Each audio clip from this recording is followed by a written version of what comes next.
तो बच्चों आज का हमारा टॉपिक है ऑक्सीडेशन स्टेट रेडॉक्स रिएक्शन में, और बिल्कुल बेसिक से स्टार्ट करेंगे। क्वेश्चन आंसर की फॉर्मेट में पूरी स्लाइड बनाई गई हैं।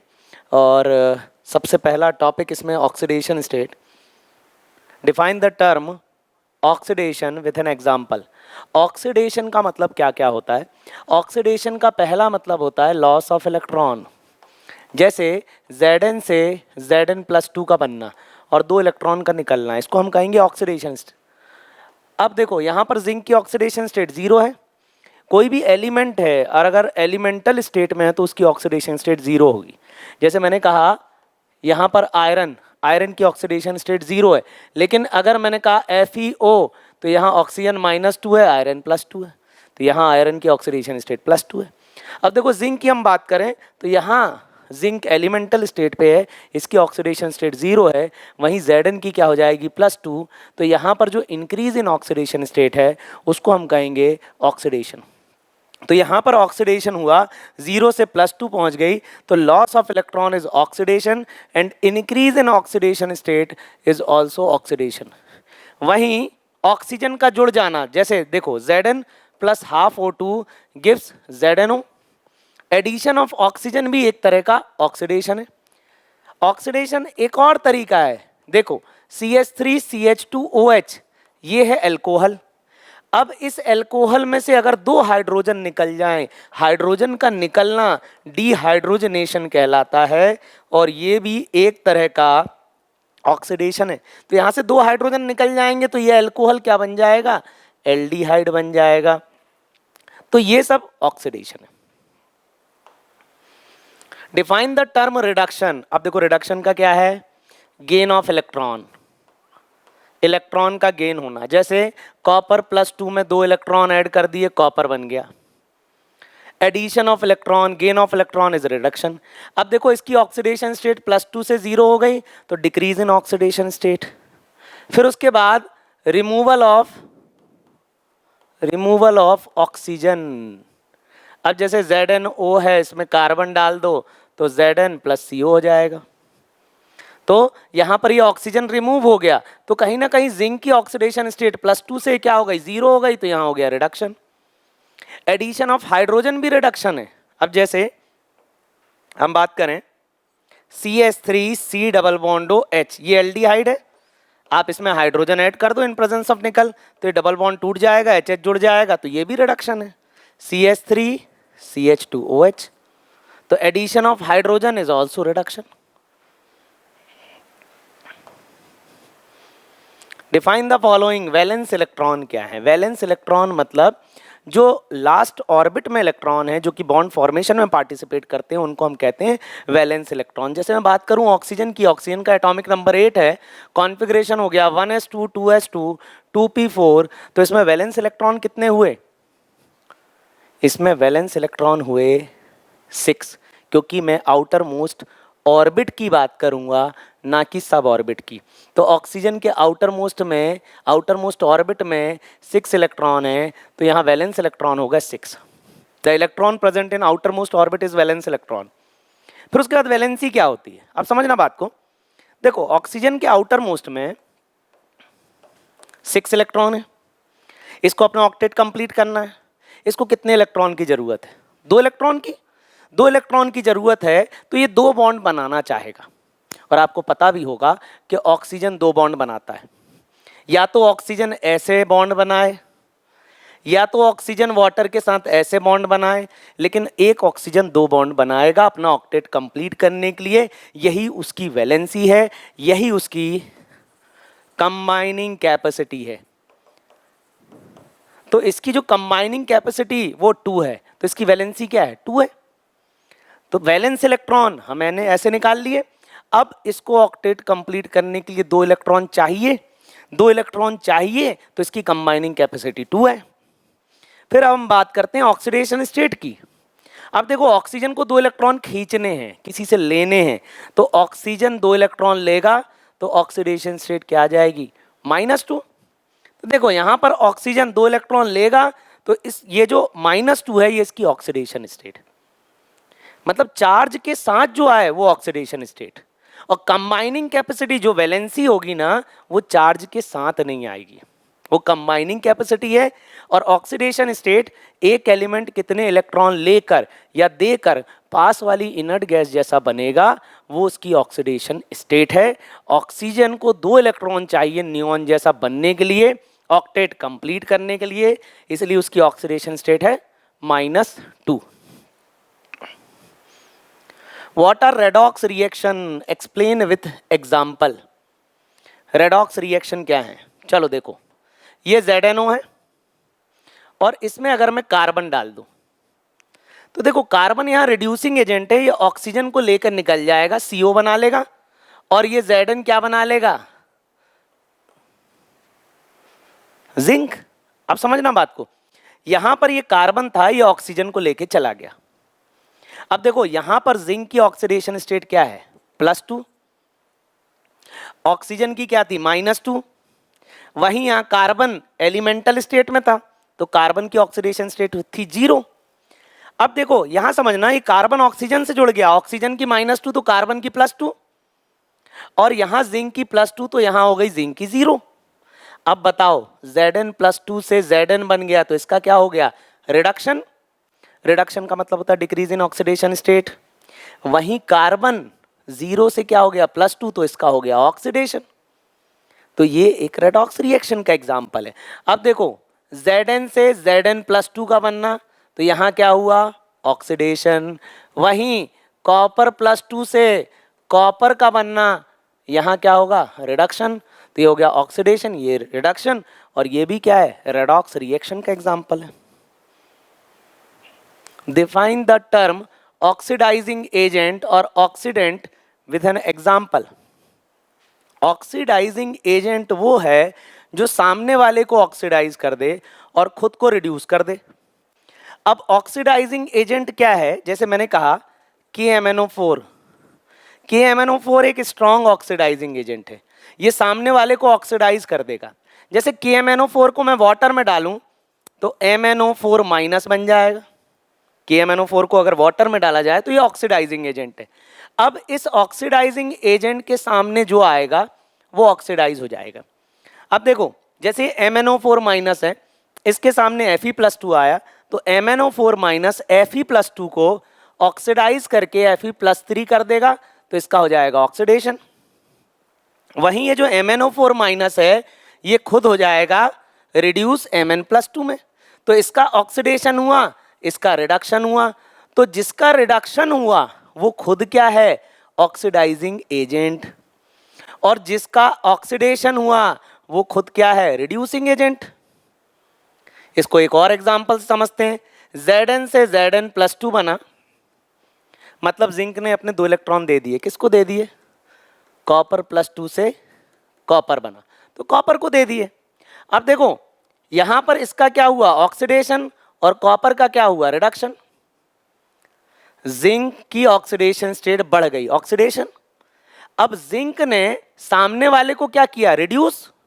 तो ये क्या है? रिड्यूसिंग एजेंट, और ये क्या हो जाएगा? Oxidising agent. तो ऑक्सीडाइजिंग एजेंट वो है जो सामने वाले को ऑक्सीडाइज करेगा, खुद रिड्यूस होगा।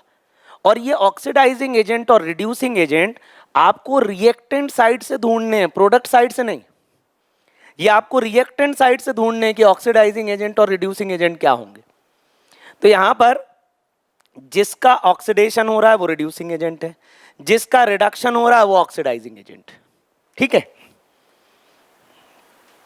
Why KMnO4 act as a strong oxidizing agent? KMnO4 KMnO4 means potassium परमैग्नेट। तो यहां पर K हो जाएगा +1। इसको ब्रेक करते हैं। देखो पोटेशियम +1 ही बनाएगा, अल्कली मेटल है, एक ही ऑक्सीडेशन स्टेट बनाता है, पोटेशियम की +1 है। और MnO4 ये माइनस बना लेगा। अब ये ऐसा ब्रेक हुआ, ये +1 तो ये -1। चलो ऐसा ब्रेक नहीं भी करना हो, आप एक काम करो, Mn की ऑक्सीडेशन स्टेट निकाल लो। अब देखो ऑक्सीडेशन स्टेट कैसे निकालते हैं। पोटेशियम की 1 है, ये देखो 1 है, तो पोटेशियम के लिख देता हूं 1। Mn की मैंने क्या मान ली? X निकालना है, +4, और ऑक्सीजन की क्या होती? -2। और KMnO4 पर कोई चार्ज है क्या? नहीं, कोई चार्ज नहीं है, तो =0 कर दो। समझना बात को। यहां पर 1 प्लस एक्स और 4, एक ऑक्सीजन पे -2 तो 4 पे क्या हुआ -8 equal to 0, x -7 equal to 0, x equal to +7। तो यहां पर Mn की ऑक्सीडेशन स्टेट क्या है +7 है, मैक्सिमम है। अरे Mn का एटॉमिक नंबर 25 है। खुद ही सोचो, अगर इसने 7 इलेक्ट्रॉन दे दिए, 5 और 2 और गए 7 इलेक्ट्रॉन, तो इसके पास कितने इलेक्ट्रॉन बचे 18 इलेक्ट्रॉन। 18 इलेक्ट्रॉन मतलब इसने आर्गन का कॉन्फ़िगरेशन अटेन कर लिया है, वो इनर्ट गैस बन चुका है। अब वो इलेक्ट्रॉन दे नहीं सकता, मतलब वो अपनी ऑलरेडी मैक्सिमम ऑक्सीडेशन स्टेट में, वो जितने इलेक्ट्रॉन दे सकता था वो दे चुका। अब उसके पास खोने के लिए इलेक्ट्रॉन नहीं है, तो अब ये क्या करेगा, ये सामने वाले से इलेक्ट्रॉन छीनेगा, सामने वाले से इलेक्ट्रॉन लेगा, और इसी को हम कहते हैं ऑक्सीडाइजिंग एजेंट। तो यहां पर KMnO4 अपनी मैक्सिमम ऑक्सीडेशन स्टेट में है। मैक्सिमम ऑक्सीडेशन स्टेट मतलब 7 इलेक्ट्रॉन वो दे सकता था, वो दे चुका है, और अब वो सामने वाले से इलेक्ट्रॉन छीनेगा, सामने वाले को ऑक्सीडाइज करेगा। इसलिए अब KMnO4 ऑक्सीडाइजिंग एजेंट है। KMnO4 के सामने जो आएगा वो ऑक्सीडाइज हो जाएगा। और ऐसी बहुत सारी केमिकल रिएक्शन है डी ब्लॉक में भी और रेडॉक्स की बैलेंसिंग में भी कि KMnO4 के सामने जो आएगा उसकी ऑक्सीडेशन स्टेट बढ़ जाएगी। जैसे Fe+2 है तो Fe+3 बन जाएगा, I- है तो I2 बन जाएगा। अलग अलग मीडियम में अलग अलग प्रोडक्ट बनेंगे, वो आपको बैलेंसिंग रेडॉक्स रिएक्शन वाले वीडियो में मिलेगा। Define the term reducing agent और रिडक्टेंट विथ एन एग्जाम्पल। देखो, ऑक्सीडाइजिंग एजेंट सामने वाले को ऑक्सीडाइज करेगा, रिड्यूसिंग एजेंट क्या करेगा, सामने वाले को रिड्यूस करेगा। जैसा कि अभी मैंने एक एग्जांपल बताया था, ZnO प्लस कार्बन। अब जैसे ये कार्बन है, ये ऑक्सीजन को लेके Zn प्लस CO हो जाएगा। तो यहां पर कार्बन क्या है, ये रिड्यूसिंग एजेंट है, जो सामने वाले को क्या कर देगा, रिड्यूस कर देगा। ये देखो, इसको रिडक्शन कर दिया इसने। ये जिंक ऑक्साइड था, ऑक्सीजन -2 जिंक +2, यहां जिंक 0, तो क्या हो गया, रिडक्शन हो गया। तो ये सामने वाले को क्या कर रहा है, रिड्यूस कर रहा है। तो ये क्या हो गया, रिड्यूसिंग एजेंट या reductant. In the reaction given below identify the species undergoing oxidation and reduction. कुछ मत करो, ऑक्सीडेशन स्टेट लिखो। देखो, यहां पर H2S है, तो ये इस तरीके से ब्रेक होगा, +2 एंड -2। ठीक, यहां पे सल्फर अपनी एलिमेंटल स्टेट में है, तो सल्फर की एलिमेंटल स्टेट में ऑक्सीडेशन स्टेट 0 है, फ्री स्टेट में ऑक्सीडेशन स्टेट 0 है। जब सल्फर किसी के साथ जुड़ेगा तभी इलेक्ट्रॉन लेगा या देगा। ऐसे अगर देखें फ्री स्टेट में तो इसकी ऑक्सीडेशन स्टेट 0 है। तो अब देखो, यहां पर -2 से क्या हो गया, 0, ऑक्सीडेशन स्टेट -2 से 0 हो गई, तो बढ़ गई तो इसका हुआ ऑक्सीडेशन। और क्लोरीन का 0, यहां क्लोरीन -1, तो यहां क्या होगा, रिडक्शन। तो अब देखो, इसका हुआ रिडक्शन, तो ये क्या है, ऑक्सीडाइजिंग एजेंट। इसका हुआ ऑक्सीडेशन, तो ये क्या है, रिड्यूसिंग एजेंट। ठीक है, ये बात समझ में आई। Fe3O4 प्लस एल्यूमिनियम, एल्यूमिनियम का 0, एल्यूमिनियम की ऑक्सीडेशन स्टेट 0, और Al2O3 की क्या हो जाएगी, +3। अरे निकाल के देख लो, Al2O3 एल्यूमिनियम की निकालनी है, 2 एल्यूमिनियम है तो 2x +3, एक ऑक्सीजन की -2, कॉम्प्लेक्स पे कोई चार्ज नहीं, equal to 0, 2x - 6 equal to 0, 2x equal to 6, x equal to +3, तो एल्यूमिनियम पे चार्ज +3, तो 0 से +3 क्या हुआ, ऑक्सीडेशन। अब देखो, यहां पर आयरन, यहां पर Fe3O4 है। देखो, Fe3O4 में ऑक्सीडेशन, असल में Fe3O4 होता है mixture of FeO and Fe2O3। इन दोनों के मिक्सचर को Fe3O4 कहते हैं। ऐड कर दो इनको, ये देखो ऐड कर देंगे तो यही आ जाएगा Fe3O4। तो यहां पर ऑक्सीजन -2, आयरन +2, यहां पर आयरन की ऑक्सीडेशन स्टेट +3, तो यहां पर आयरन +3 हो गया, यहां पर आयरन +2 हो गया। अब देखना, ये +2 या +3 से क्या होने वाला है, 0। अब प्लस से 0 होने वाला है तो क्या होने वाला है, रिडक्शन। तो इसका हुआ रिडक्शन, इसका हुआ ऑक्सीडेशन। जिसका हुआ रिडक्शन वो क्या है, ऑक्सीडाइजिंग एजेंट। जिसका हुआ ऑक्सीडेशन वो है रिड्यूसिंग एजेंट और रिडक्टेंट। यही पता करना है इसमें। अब देखो, इसमें पता करना है, sodium elemental state, zero oxidation state, zero oxidation state. ध्यान से देखना। अब NaH, सोडियम मेटल है, आउटर मोस्ट ऑर्बिट में एक इलेक्ट्रॉन है, हाइड्रोजन के आउटर मोस्ट में एक इलेक्ट्रॉन है, इनके बीच आयनिक बॉन्ड है। अब ध्यान से देखना, सोडियम है मेटल, तो सोडियम की टेंडेंसी क्या होगी, इलेक्ट्रॉन देने की, और वो हाइड्रोजन को इलेक्ट्रॉन देगा। तो यहाँ पर क्या होगा, हाइड्रोजन पे माइनस चार्ज आएगा, सोडियम पे प्लस चार्ज आएगा। तो यहाँ पर हाइड्रोजन क्या हो जाएगा, -1। ठीक है, तो हाइड्रोजन H2 जीरो से क्या हो गया, -1, तो इसका क्या हुआ, रिडक्शन। वहीं सोडियम जीरो से क्या हो गया, +1, क्योंकि उसने हाइड्रोजन को इलेक्ट्रॉन दे दिया, तो इसका क्या हुआ, ऑक्सीडेशन। तो इसका हुआ ऑक्सीडेशन, इसका हुआ रिडक्शन। इसका हुआ रिडक्शन, तो ये ऑक्सीडाइजिंग एजेंट है। इसका हुआ ऑक्सीडेशन, तो ये क्या है, रिड्यूसिंग एजेंट है। बात आई समझ में? ठीक है, आगे बढ़ते हैं। अब देखो, justified that the reaction is a redox reaction, और इनमें से कौन ऑक्सीडाइज हो रहा है, कौन रिड्यूस हो रहा है, ये निकालना है। ठीक है, Cu2O, Cu2O। देखो अभी इसके बाद के क्वेश्चंस में अपन ऑक्सीडेशन स्टेट निकालना भी सीखेंगे, और जो फ्रैक्शनल ऑक्सीडेशन स्टेट आती हैं उनको भी समझेंगे वो क्यों आती हैं, और उनको हम कैसे फ्रैक्शन हटा के किस तरीके से लिख सकते हैं। अब देखो यहाँ पर जैसे कॉपर ऑक्साइड है Cu2O, ऑक्सीजन पे चार्ज -2, इस पे हो जाएगा +2, तो कॉपर पे चार्ज क्या हो गया, +1। तो यहाँ कॉपर पे चार्ज हुआ +1, और यहाँ कॉपर पे हुआ 0।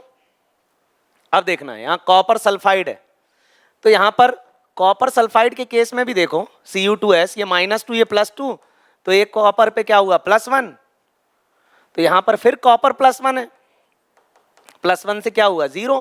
तो इन दोनों ही केस में इसका क्या हो रहा है, रिडक्शन। दोनों ही केस में रिडक्शन हो रहा है। ठीक है, तो मतलब कॉपर तो क्या होने वाला है, चाहे Cu2S हो चाहे Cu2O हो, इसका कॉपर हो तो कॉपर में तो रिडक्शन ही हो रहा है। चलो अब अपन बात करते हैं सल्फर की।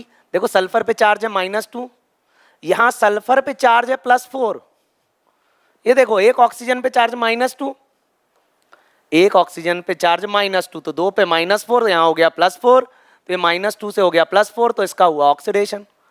तो सल्फर का होगा ऑक्सीडेशन, और ये कॉपर का होगा रिडक्शन। इसका हुआ ऑक्सीडेशन, इसका हुआ रिडक्शन। तो यहाँ पर ये इसका हुआ ऑक्सीडेशन, तो ये खुद क्या है, रिड्यूसिंग एजेंट, और इसका हुआ रिडक्शन, तो ये खुद क्या है। अब देखो जैसे ये रिड्यूसिंग एजेंट है, तो ये कहीं ना कहीं ऑक्सीडाइजिंग एजेंट यही है। ठीक है, क्योंकि रेडॉक्स रिएक्शन हो रही है, और रिड्यूसिंग ऑक्सीडाइजिंग एजेंट हमें यहीं से देखना है, रिएक्टेंट साइड से, उसी को हम रिडक्टेंट और ऑक्सीडेंट कहते हैं।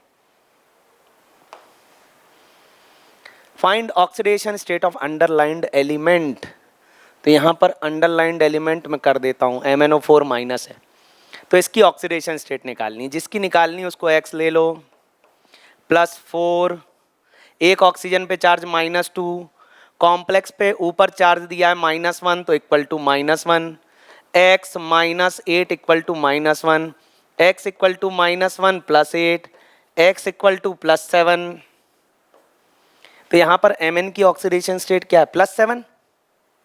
ठीक है, अब MnO2 में Mn की निकालता हूँ, इसको ले लो X प्लस ये 2, एक ऑक्सीजन पे चार्ज -2, इस कॉम्प्लेक्स पे चार्ज 0, 0 लिख दो, X -4 equal to 0, X equal to +4। तो यहाँ पर Mn की ऑक्सीडेशन स्टेट +4। K2Cr2O7 में Cr की और यहाँ भी Cr की निकालनी है। अब देखो पोटेशियम, पोटेशियम की तो फिक्स है, सोडियम पोटेशियम की +1 है। पोटेशियम का एटॉमिक नंबर 19, और उसके पास वाली इनर्ट गैस हो गई आर्गन, जिसका एटॉमिक नंबर 18। आर्गन में 18 इलेक्ट्रॉन, ये भी 18 इलेक्ट्रॉन चाहता है, तो कहीं ना कहीं एक इलेक्ट्रॉन देना चाहता है, तो ये इसकी ऑक्सीडेशन स्टेट +1, तो 2 की क्या हो जाएगी, +2, प्लस एक क्रोमियम की X, 2 क्रोमियम की 2X, +7, एक ऑक्सीजन का -2, इस कॉम्प्लेक्स पे charge equal to 0, 2 + 2X -14 equal to 0, 2x, अब ये -14 + 2 ये हो जाएगा -12 इक्वल टू 0, तो 2x equal to 12, x equal to +6। ये देखो यहाँ पे 2x इक्वल टू +12 तो x इक्वल टू +6। ये बात समझ में आई? तो क्रोमियम पे चार्ज क्या हो जाएगा? +6। अब देखते हैं अपन, x + 4, ऑक्सीजन पे चार्ज -2 इक्वल टू -2, तो यहाँ पर x - 8 equal to -2, x equal to -2 + 8, तो x इक्वल टू क्या हो जाएगा? +6। तो यहाँ क्रोमियम की ऑक्सीडेशन स्टेट क्या हो जाएगी? +6। C2O4 - 2 में कार्बन निकालना है, यहाँ सल्फर की ऑक्सीडेशन स्टेट निकालना है। चलो निकालते हैं। एक कार्बन की x तो दो कार्बन की 2x + 4, ऑक्सीजन पे चार्ज होता है -2 इक्वल टू में चार्ज -2 दिया है, पुट कर दो। 2x - 8 equal to -2, 2x equal to -2 + 8, तो 2x इक्वल टू +6, तो x की क्या हो जाएगा? +3। H2SO4 में ये जो हाइड्रोजन है ऑक्सीजन से जुड़ा है, अपने से इलेक्ट्रोनेगेटिव से जुड़ा है, इलेक्ट्रॉन देगा तो प्लस बनेगा, तो 2 हाइड्रोजन पे 2, एक सल्फर का क्या हो जाएगा? x, 4, ऑक्सीजन पे चार्ज -2, कॉम्प्लेक्स पे चार्ज 0 है, 2 + x - 8 equal to 0, x - 6 equal to 0, x equal to +6, तो H2SO4 में सल्फर की ऑक्सीडेशन स्टेट +6 है।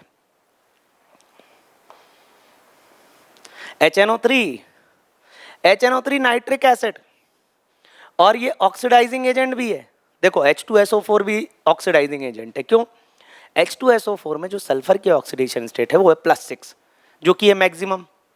अब ये इलेक्ट्रॉन देगा नहीं, ये ऑक्सीडाइज होगा नहीं, ये सामने वाले को ऑक्सीडाइज करेगा, क्योंकि सल्फर के आउटर मोस्ट में 6 इलेक्ट्रॉन थे, जो कि H2SO4 के केस में वो सारे इलेक्ट्रॉन ऑक्सीजन को दे चुका है।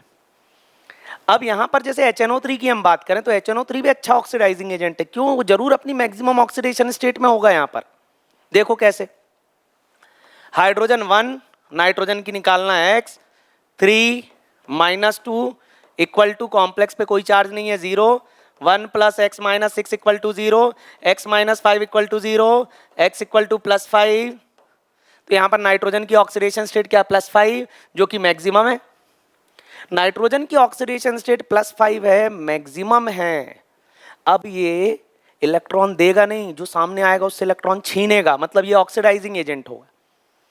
नाइट्रोजन के आउटर मोस्ट में 5 इलेक्ट्रॉन है।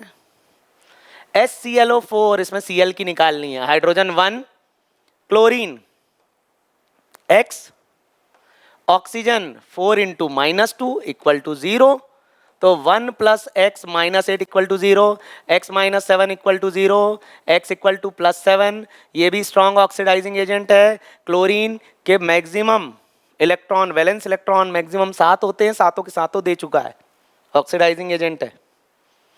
What is the oxidation state of hydrogen atom? बहुत अच्छा सवाल है।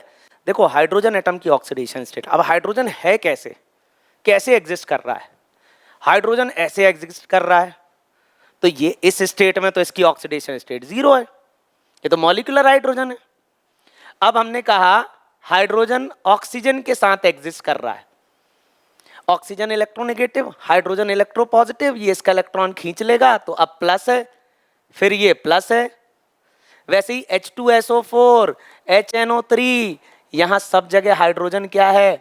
प्लस में है, प्लस में है। अपने से इलेक्ट्रोनेगेटिव से जुड़ा तो प्लस। अब देखना ये हाइड्रोजन किससे जुड़ जाएगा? सोडियम से। अब सोडियम यहां मेटल है और हाइड्रोजन क्या है? नॉन मेटल है। अब देखो मेटल जो सोडियम है ना, मेटल है और स्ट्रॉन्ग मेटल है, अल्कली मेटल है। सोडियम एक इलेक्ट्रॉन देगा तो नियॉन बन जाएगा। तो जितने भी अल्कली मेटल होते हैं ना, ये स्ट्रांगली रिड्यूसिंग होते हैं, ये सामने वाले को इलेक्ट्रॉन देते हैं, लेते नहीं है। हाइड्रोजन कभी सोडियम को इलेक्ट्रॉन नहीं दे सकता, सोडियम देगा उसको भाई, माइनस एंड प्लस। तो यहाँ हाइड्रोजन की ऑक्सीडेशन स्टेट क्या है? माइनस। तो देखो जब भी हाइड्रोजन कभी मेटेलिक हाइड्राइड बनाएगा, हाइड्राइड मतलब compound of hydrogen with metal, non metal, तो अब मेटल के साथ बनाएगा तो कहीं ना कहीं वो मेटेलिक हाइड्राइड है, और इस केस में हाइड्रोजन, इस केस में हाइड्रोजन को इलेक्ट्रॉन मिलेगा। जैसे अब LiH है तो लिथियम हाइड्रोजन को इलेक्ट्रॉन देगा, वैसे ही KH है तो प्लस एंड माइनस। तो हाइड्रोजन की तीनों ऑक्सीडेशन स्टेट पॉसिबल है। एलिमेंटल मॉलिक्यूलर फॉर्म में 0 है, यहाँ +1 है एसिड के फॉर्म में, और यहाँ बेस की फॉर्म में -1 है। Find oxidation state of sulphur. अब देखो सल्फर की ऑक्सीडेशन स्टेट जरूरी नहीं कि -2 ही हो, सल्फर को 2 इलेक्ट्रॉन की जरूरत है। अगर H2S की हम बात करें, H2S में देखना, अब सल्फर की बात करें तो सल्फर ज्यादा इलेक्ट्रोनेगेटिव है हाइड्रोजन से, तो वो इसका इलेक्ट्रॉन ले लेगा, तो यहां पर क्या हो जाएगा -2। सल्फर की ऑक्सीडेशन स्टेट क्या है -2, तो H2S के केस में सल्फर की ऑक्सीडेशन स्टेट है -2। वहीं H2SO4 के केस में, अब देखो एक हाइड्रोजन पे चार्ज हो गया +1, 2 पे क्या हो गया +2, सल्फर हो गया X, 4 × -2 इक्वल टू क्या हो गया 0। 2 हाइड्रोजन पे चार्ज +2, एक सल्फर पे +X, और 4 ऑक्सीजन पे 4 × -2 इक्वल टू 0। तो 2 + X - 8 equal to 0, X - 6 equal to 0, X equal to +6। तो H2SO4 में सल्फर की ऑक्सीडेशन स्टेट क्या है +6, और +6 है मैक्सिमम है, ठीक है। H2SO3 में सल्फर की ऑक्सीडेशन स्टेट, एक हाइड्रोजन पे +1, 2 पर +2, सल्फर का हो गया X, ये 3 -2 इक्वल टू 0, तो 2 + X - 6 equal to 0, X - 4 equal to 0, X equal to +4। यहाँ सल्फर की ऑक्सीडेशन स्टेट +4, ठीक है। बहुत इंपॉर्टेंट क्वेश्चन, यहाँ सल्फर की ऑक्सीडेशन स्टेट निकालना है। चलो 2 + X + 5 × -2 इक्वल टू 0, तो 2 + X - 10 equal to 0, X -10 + 2 -8 equal to 0, X equal to +8। तो यहाँ सल्फर की ऑक्सीडेशन स्टेट क्या आ गई +8, लेकिन ये गलत है।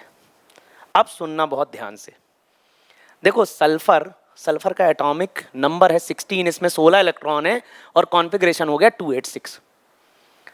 सल्फर मैक्सिमम 6 इलेक्ट्रॉन दे सकता है, उसके वैलेंस इलेक्ट्रॉन 6 है, वो अपने आउटर मोस्ट के 6 इलेक्ट्रॉन पूरे के पूरे देगा तो भी +6 बनेगा, +8 नहीं बनेगा।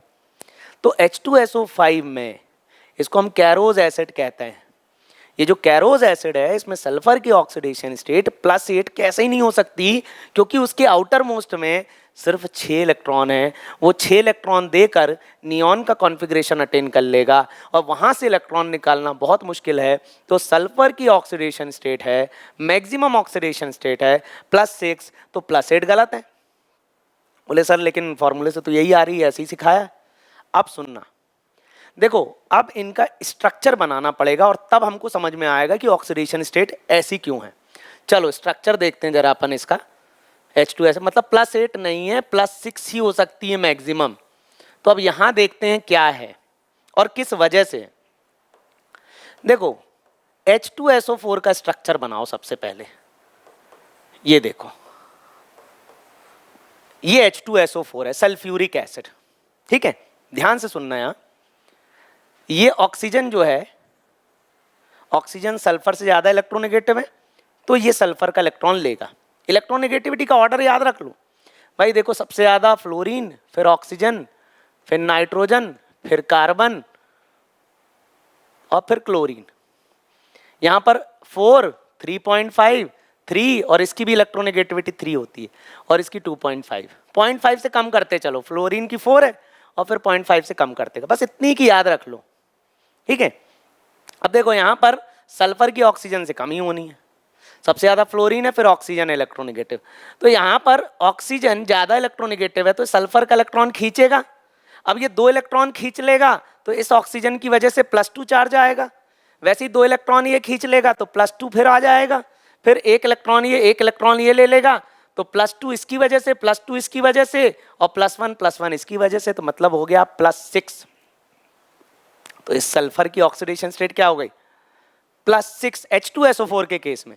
लेकिन H2SO5 के केस में क्या होता है देखना, H2SO5 के केस में क्या होगा, H2SO5 के केस में ये यहां पर परऑक्सी लिंकेज आ जाता है, ऑक्सीजन ऑक्सीजन लिंकेज। ये ऑक्सीजन डायरेक्टली सल्फर से नहीं जुड़ा, मतलब ये ऑक्सीजन इस सल्फर पे प्लस चार्ज दे के नहीं जाएगा। तो अब देखो क्या होगी ऑक्सीडेशन स्टेट, 2 इलेक्ट्रॉन ऑक्सीजन ने ले लिए +2, 2 इलेक्ट्रॉन इस ऑक्सीजन ने ले लिए फिर +2, 1 इलेक्ट्रॉन इसने ले लिया, 1 इसने ले लिया फिर +2, तो टोटल क्या हो गई +6। और ऐसा किस वजह से हुआ, ऐसा हुआ पर ऑक्सी लिंकेज की वजह से, पर ऑक्सी लिंकेज की वजह से ये ऑक्सीडेशन स्टेट +6 ही रहेगी। Find the oxidation state of nitrogen. अरे N2 एलिमेंटल मॉलिक्यूलर फॉर्म 0 है, NO2 माइनस N की X ले लो, +2 oxygen -2 equal to -1, X -4 equal to -1, X equal to +3। सवाल ऐसा पूछा जाता है, why HNO2, सवाल सुनना, why HNO2 act as both oxidizing as well as reducing agent। देखो HNO2 के केस में नाइट्रोजन की ऑक्सीडेशन स्टेट क्या है, +3, +3 से क्या जा सकता है +5, और +3 से क्या आ सकता है -3 तक आ सकता है। NH3 में नाइट्रोजन की ऑक्सीडेशन स्टेट -3 है। तो देखो HNO2 है वो अपनी मिडिल ऑक्सीडेशन स्टेट पर है, यहाँ से वो +5 भी जा सकता है, यहाँ से वो -3 भी जा सकता है। तो ये ऑक्सीडाइजिंग और रिड्यूसिंग दोनों की तरह बिहेव कर सकता है। वहीं HNO3 सिर्फ और सिर्फ ऑक्सीडाइजिंग की तरह बिहेव करेगा क्योंकि वो मैक्सिमम ऑक्सीडेशन स्टेट पर है। तो इस तरह के क्वेश्चन भी आपको एनसीईआरटी में मिलेंगे। NO2, ठीक है, NO2 X +2 -2 equal to 0, X -4 equal to 0, X equal to +4। N2O5 चलो निकाल लेते हैं, 2X + 5 into -2 equal to 0, 2X - 10 equal to 0, 2X equal to 10, X equal to +5। तो N2O5 में नाइट्रोजन की ऑक्सीडेशन स्टेट +5। HNO3 में अभी अपन ने निकाली थी +5 है। NF3 का देखते हैं, NF3 अभी मैंने क्या बताया, कौन ज्यादा इलेक्ट्रोनेगेटिव, फ्लोरीन की नाइट्रोजन, फ्लोरीन मैक्सिमम इलेक्ट्रोनेगेटिव है, फ्लोरीन नाइट्रोजन का इलेक्ट्रॉन छीन लेगा और नाइट्रोजन के 3 इलेक्ट्रॉन जाएंगे, तो यहां नाइट्रोजन की ऑक्सीडेशन स्टेट +3। CO2 में कार्बन की निकालनी है, X मान लो, 2 ऑक्सीजन पे चार्ज -2, मॉलिक्यूल पे charge 0, X -4 equal to 0, X equal to +4। CH4 का स्ट्रक्चर बना लो, कार्बन हाइड्रोजन में कौन इलेक्ट्रोनेगेटिव, कार्बन इलेक्ट्रोनेगेटिव है, तो कार्बन यहां पर इलेक्ट्रॉन खींचेगा, ये +1 2 3 एंड 4, तो कार्बन ने 4 इलेक्ट्रॉन ले लिए, तो कार्बन की ऑक्सीडेशन स्टेट यहां -4 है। H2CO3 हाइड्रोजन की ऑक्सीडेशन स्टेट क्या है, +1 है, तो 2 हाइड्रोजन की 2, कार्बन की X 3, एक ऑक्सीजन पे -2 equal to 0, 2 + X -6 equal to 0, X -4 equal to 0, X equal to +4। तो यहां पर इस कार्बन की ऑक्सीडेशन स्टेट +4। हाँ, C3O2 ये भी बहुत इंपॉर्टेंट है, इसको हम बोलते हैं कार्बन सब ऑक्साइड, एनसीईआरटी का ही एग्जाम्पल है। अब देखो C3, 3 कार्बन बना लो, double bond double bond double bond oxygen double bond oxygen, ये होता है कार्बन सब ऑक्साइड। अब देखो ये जो कार्बन है ऑक्सीजन से जुड़ा है, ऑक्सीजन ज्यादा इलेक्ट्रोनेगेटिव है, इसके 2 इलेक्ट्रॉन खींच लेगा +2। ये कार्बन भी ऑक्सीजन से जुड़ा है, तो ये इसके दोनों इलेक्ट्रॉन खींच लेगा, तो इस कार्बन की भी +2 और इस कार्बन की हो जाएगी 0। +2 0, क्योंकि ये कार्बन ये कार्बन ये कार्बन तीनों की इलेक्ट्रोनेगेटिविटी बराबर। HCCl4, अब देखो Cl एंड Cl की इलेक्ट्रोनेगेटिविटी अभी मैंने बताई थी, इसकी 3 है, इसकी 2.5 है, क्लोरीन की इलेक्ट्रोनेगेटिविटी ज्यादा है। क्लोरीन कार्बन के इलेक्ट्रॉन छीन लेगा, कार्बन के 4 इलेक्ट्रॉन गए, तो यहाँ कार्बन +4 है। अब देखो यहाँ पर मीथेनॉल के केस में ऑक्सीजन की इलेक्ट्रोनेगेटिविटी ज़्यादा है तो ऑक्सीजन कार्बन के दोनों इलेक्ट्रॉन छीन लेगा। अब कार्बन की इलेक्ट्रोनेगेटिविटी हाइड्रोजन से ज़्यादा है। देखो हाइड्रोजन की इलेक्ट्रोनेगेटिविटी रेफरेंस है 0 है, ठीक है, आप उसको रेफरेंस मान के चलो। अब कार्बन ज़्यादा इलेक्ट्रोनेगेटिव है तो कार्बन इससे 2 इलेक्ट्रॉन खींच लेगा। तो देखो ऑक्सीजन इसके 2 इलेक्ट्रॉन ले गया तो इस पर +2 आ गया, 2 हाइड्रोजन ने 2 इलेक्ट्रॉन अपने दे दिए तो इस पर -2 आ गया, तो इसकी ऑक्सीडेशन स्टेट यहाँ 0 है। What is the oxidation state of iron in Fe3O4?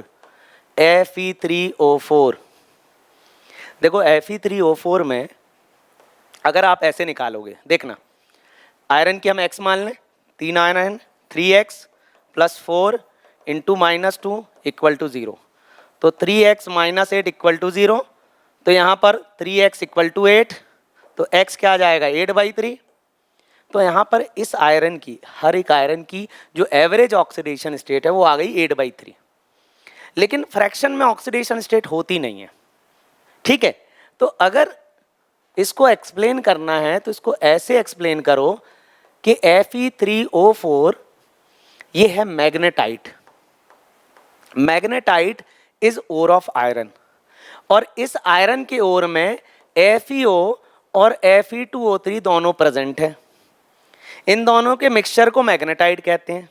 अब यहाँ पर देखना इस ऑक्सीजन पे चार्ज -2 तो आयरन पे +2।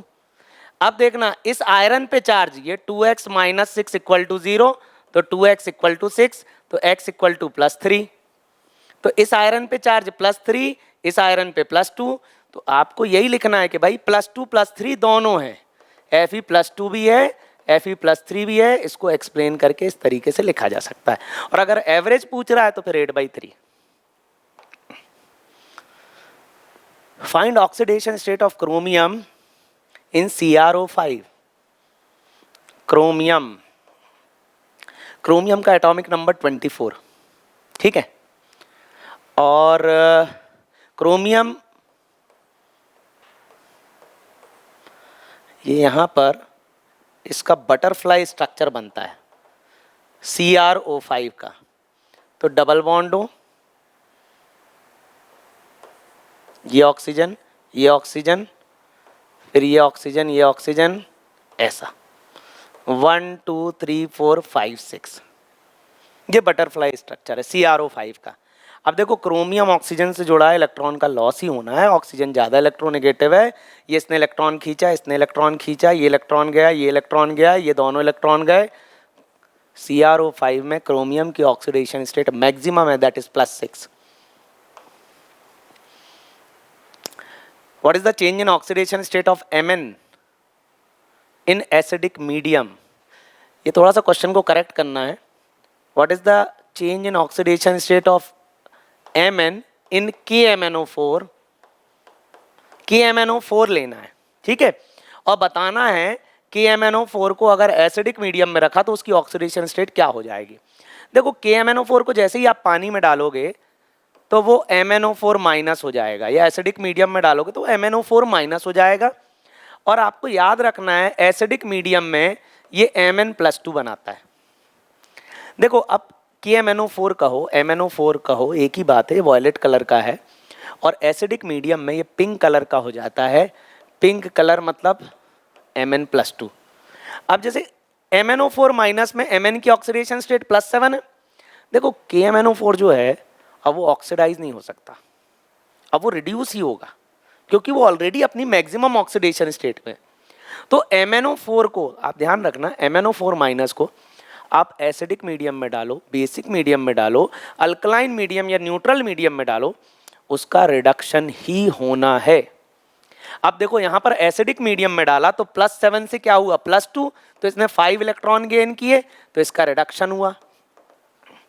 वहीं बेसिक मीडियम में MnO4- OH नेगेटिव MnO4- 2, यहां पर बेसिक मीडियम में क्या होगा, ये +7 से क्या हो गया +6, तो इसने क्या हुआ 1 इलेक्ट्रॉन लिया, तो यहां पर भी इसका क्या हुआ रिडक्शन, +7 से +6 क्या हुआ रिडक्शन।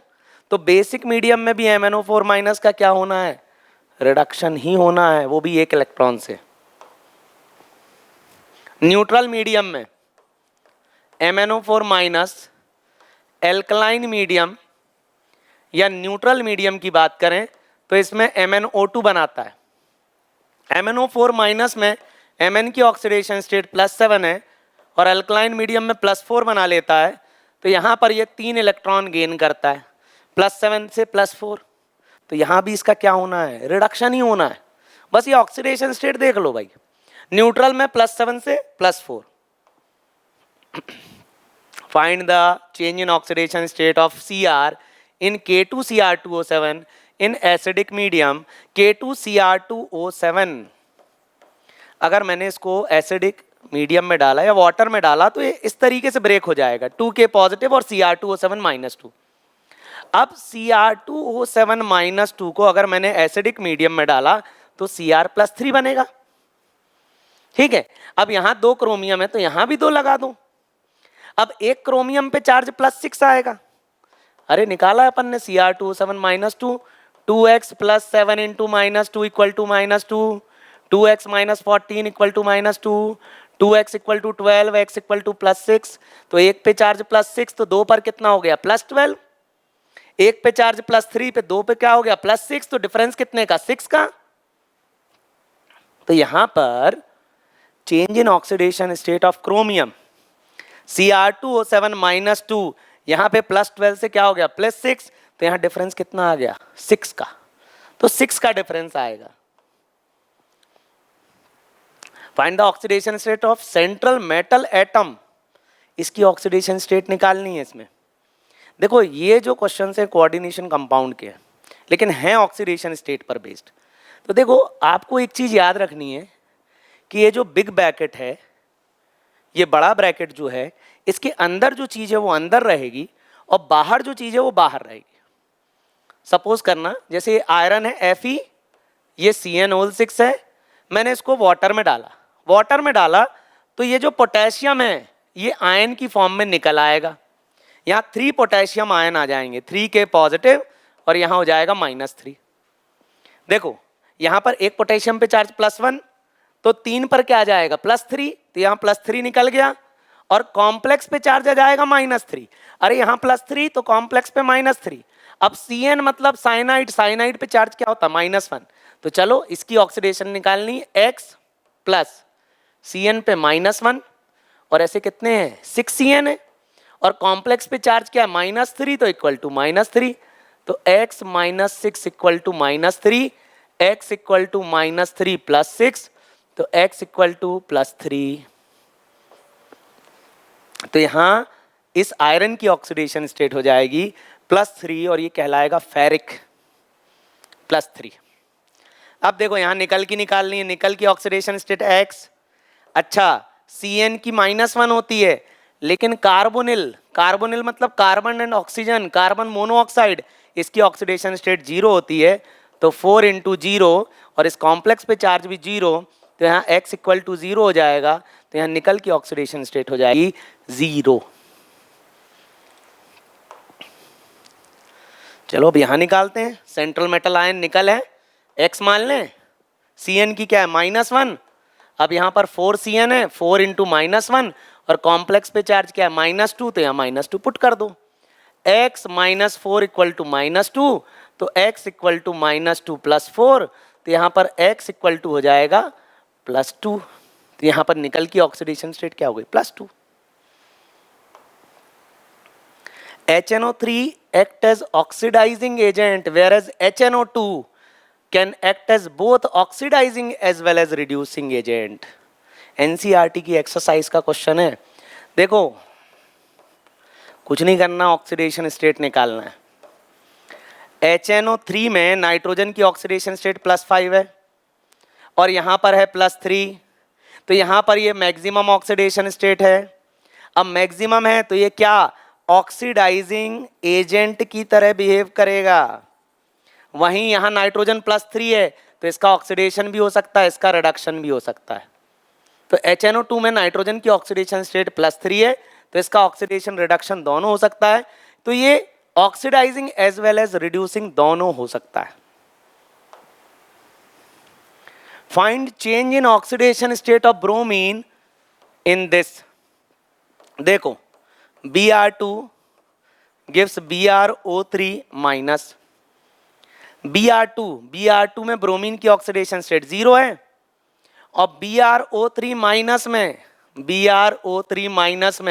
देखो Br हो गया x plus 3 into -2 equal to -1, x -6 equal to -1, x equal to -1 plus 6, तो x इक्वल टू क्या हो जाएगा +5।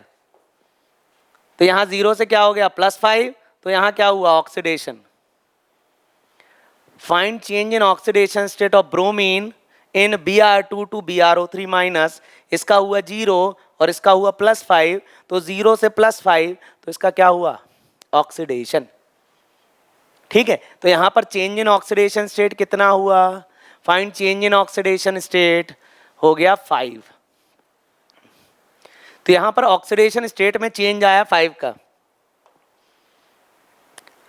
अब paradox of fractional oxidation state, देखो कहीं कहीं फ्रैक्शनल ऑक्सीडेशन स्टेट आने लगती हैं। जैसे ये देखो 3x प्लस 2 एक ऑक्सीजन का -2 equal to 0, 3x -4 equal to 0, carbon की बात कर रहा हूं। तो 3x इक्वल टू 4, तो x इक्वल टू हो जाएगा 4/3। अरे ये तो फ्रैक्शनल आ गई। अरे एक इलेक्ट्रॉन अगर कोई ले ले तो उस पर -1 चार्ज, कोई इलेक्ट्रॉन दे दे तो उस पर +1 चार्ज, लेकिन फ्रैक्शन का मतलब है आधा इलेक्ट्रॉन, नहीं ऐसा पॉसिबल नहीं है। तो यहां पर जैसे 4/3 इलेक्ट्रॉन मतलब 1.33 इलेक्ट्रॉन, नहीं ऐसा पॉसिबल नहीं है। तो इसको एक्सप्लेन करने के लिए इनका स्ट्रक्चर बनाया जाता है। जैसे C double bond C double bond C double bond O double bond O, oxygen ज़्यादा इलेक्ट्रोनेगेटिव है, इसके दोनों इलेक्ट्रॉन ले गया +2, ये ऑक्सीजन ज़्यादा इलेक्ट्रोनेगेटिव है, दोनों इलेक्ट्रॉन ले गया +2 और फिर 0।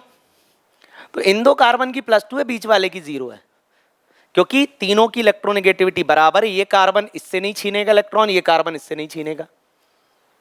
ठीक है, अब देखो Br3O8, अब इसकी भी निकालोगे तो फ्रैक्शनल आ जाएगा। देखो कैसे, 3x ब्रोमीन की निकाल ली है, 3x plus 8 into -2 equal to 0, तो 3x -8 इक्वल टू 0, तो 3x equal to 8, x equal to 8/3, आ गई फ्रैक्शनल। तो फ्रैक्शनल तो पॉसिबल है नहीं। चलो इसके स्ट्रक्चर में चलते हैं। 3 ब्रोमीन लिखो, bromine bromine bromine, double bond हो डबल बॉन्ड हो डबल बॉन्ड हो, फिर डबल बॉन्ड हो डबल बॉन्ड हो डबल बॉन्ड हो, ये स्ट्रक्चर है इसका। ठीक है, Br3O8। अब देखो यहां पर ये स्ट्रक्चर है। इस ब्रोमीन की बात करें तो ऑक्सीजन से जुड़ा है, कितने इलेक्ट्रॉन गए, 2 ये ले गया 2 ये ले गया 2 ये ले गया, तो क्या हो गई +6। अब इस ब्रोमीन को देखो, ये भी 3 ऑक्सीजन से गया, 2 इलेक्ट्रॉन ले जाएंगे +6, 2 इलेक्ट्रॉन ये ले गया 2 ये ले गया, तो क्या हो गया +4। ठीक है, अब देखो इसकी एवरेज क्या आई थी 8/3, अपन भी इसकी एवरेज निकालते हैं। +6 + 6 12 और 12 4 16 और 16 डिवाइडेड बाई 4 6 6 12, 12 और 4 16 और 16 डिवाइडेड बाई 3, Br3O8। इसमें ये जहां तक Br3O8 -3 है। ठीक है, क्वेश्चन में कुछ गड़बड़ है यहाँ पर, Br3O8 की ऐसे नहीं आएगी, क्योंकि फिर एवरेज भी आनी चाहिए ना। जैसे 8/3 आ रहा है इसका एवरेज, 8 2 जा 16, no no no no no sorry 8 -16, ये देखो मैं मल्टीप्लाई करना भूल गया, 8 2 जा 16, तो ये -16 है, तो -16 इक्वल टू 0, फिर ये 16, तो ये 16/3 आएगी। ठीक है, एवरेज आप चाहे तो ऐसे निकालो या तो आप ऐसे निकालो, सही निकलेगा। लेकिन ये स्ट्रक्चर जो है भाई, ये फ्रैक्शनल में क्यों आ रही है, क्योंकि कहीं ना कहीं इसका आंसर स्ट्रक्चर में छुपा है, +6 एंड +4। S4O6 -2। अब सल्फर 4 हैं, बना दो। जैसे कार्बन में कैटिनेशन होता है वैसे सल्फर में भी कैटिनेशन प्रॉपर्टी होती है। O6 डबल बॉन्ड हो डबल बॉन्ड हो single bond O minus, double bond हो डबल बॉन्ड हो सिंगल बॉन्ड O माइनस। ठीक है, यहां पर S4O6 -2 है। अब देखना इस सल्फर का 2 इलेक्ट्रॉन ऑक्सीजन ले जाएगा तो इस पे +2 चार्ज आ जाएगा, ये 2 इलेक्ट्रॉन ये ले जाएगा फिर +2 आ जाएगा, ये एक ले जाएगा तो +1 आ जाएगा, तो इस सल्फर पे क्या आ जाएगा +5। तो चलो इस पे आ गया +5, इस पे क्या आ जाएगा, इस पे भी +5, ठीक है, और इस पे 0, तो इन दोनों का 0 और इस पे +5 अच्छा अब इसकी एवरेज निकालें तो +5 कितना हुआ 10, और कितने में डिवाइडेड 1 2 3 4 4 एटम में, तो ये आ जाएगी 2.5। आप इससे निकाल के देखो, ये देखो 4x सल्फर की, 6 एक ऑक्सीजन पे चार्ज -2 इक्वल टू -2, तो 4x -12 इक्वल टू -2, तो 4x -2 + 12, तो 4x इक्वल टू 10, तो x क्या हो जाएगा वही 10/4 2.5। तो एवरेज चाहे आप ऐसे निकालो वही निकलेगा। इस सल्फर की +5 दोनों की 0। Fe344 मैं आपको निकाल के बता चुका हूँ, ये कॉम्प्लेक्स ऐसा है, एक आयरन की चार्ज +2, FeO वाले का +2 और इसका Fe +3, ये फेरस ये फेरिक। ऑर्थोफॉस्फोरिक एसिड, ऑर्थोफॉस्फोरिक मतलब H3PO4, एसिड है तो हाइड्रोजन की +1 तो 3 की +3, फॉस्फोरस का X, ऑक्सीजन का -2, तो 4 × -2 -8 इक्वल टू 0। तो अब -8 है और ये +3 है, तो X 8 3 गया 5, ये 5 हो जाएगा, तो X इक्वल टू हो जाएगा +5। तो यहाँ फॉस्फोरस की ऑक्सीडेशन स्टेट +5 है। फॉस्फोरिक एसिड का हो या ऑर्थोफॉस्फोरिक एसिड का हो वो है H3PO4। अब ऑर्थोफॉस्फोरस एसिड, फॉस्फोरस एसिड मतलब PO3, तो हो जाएगा 3 प्लस फॉस्फोरस हो गया X और 3 × -2 ऑक्सीजन पे charge -2 equal to 0, 3 + X - 6 equal to 0, X equal to +3। तो यहाँ पर इस फॉस्फोरस की ऑक्सीडेशन स्टेट +3। फिर आता है ऑर्थोफॉस्फोरस एसिड H3PO2, तो यहाँ हो जाएगा 3 फॉस्फोरस का X, 2 × -2 इक्वल टू 0, तो 3 + X - 4 इक्वल टू 0, तो X -1 इक्वल टू 0, तो X इक्वल टू +1। तो यहाँ पर फॉस्फोरस की ऑक्सीडेशन स्टेट +1। अब जैसे ऑर्थोफॉस्फोरिक एसिड की बात करें तो इसकी मैक्सिमम ऑक्सीडेशन स्टेट है, ठीक है, तो ये ऑक्सीडाइजिंग एजेंट की तरह बिहेव करेगा, लेकिन ये जो है ये ऑक्सीडाइज भी हो सकता है, रिड्यूस भी हो सकता है, क्योंकि इसकी ऑक्सीडेशन स्टेट +3 है। फॉस्फोरस मॉलिक्यूल मतलब P4, और P4 में फॉस्फोरस की ऑक्सीडेशन स्टेट 0 है, क्योंकि ये इसका मॉलिक्यूलर फॉर्म है।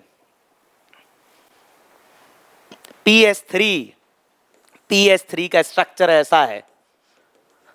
अब देखो हाइड्रोजन और फॉस्फोरस में, फॉस्फोरस इलेक्ट्रोनेगेटिव है, हाइड्रोजन का इलेक्ट्रॉन ले लेगा तो ये प्लस ये प्लस ये प्लस, तो यहाँ क्या आ जाएगा -3, तो यहाँ फॉस्फोरस -3 है। यहाँ PCl5 में क्लोरीन इलेक्ट्रोनेगेटिव है, तो इसकी ऑक्सीडेशन स्टेट होगी +5। तो ये हमने कंप्लीट कर लिया ऑक्सीडेशन स्टेट, और ऑक्सीडेशन स्टेट कैसे निकालना है।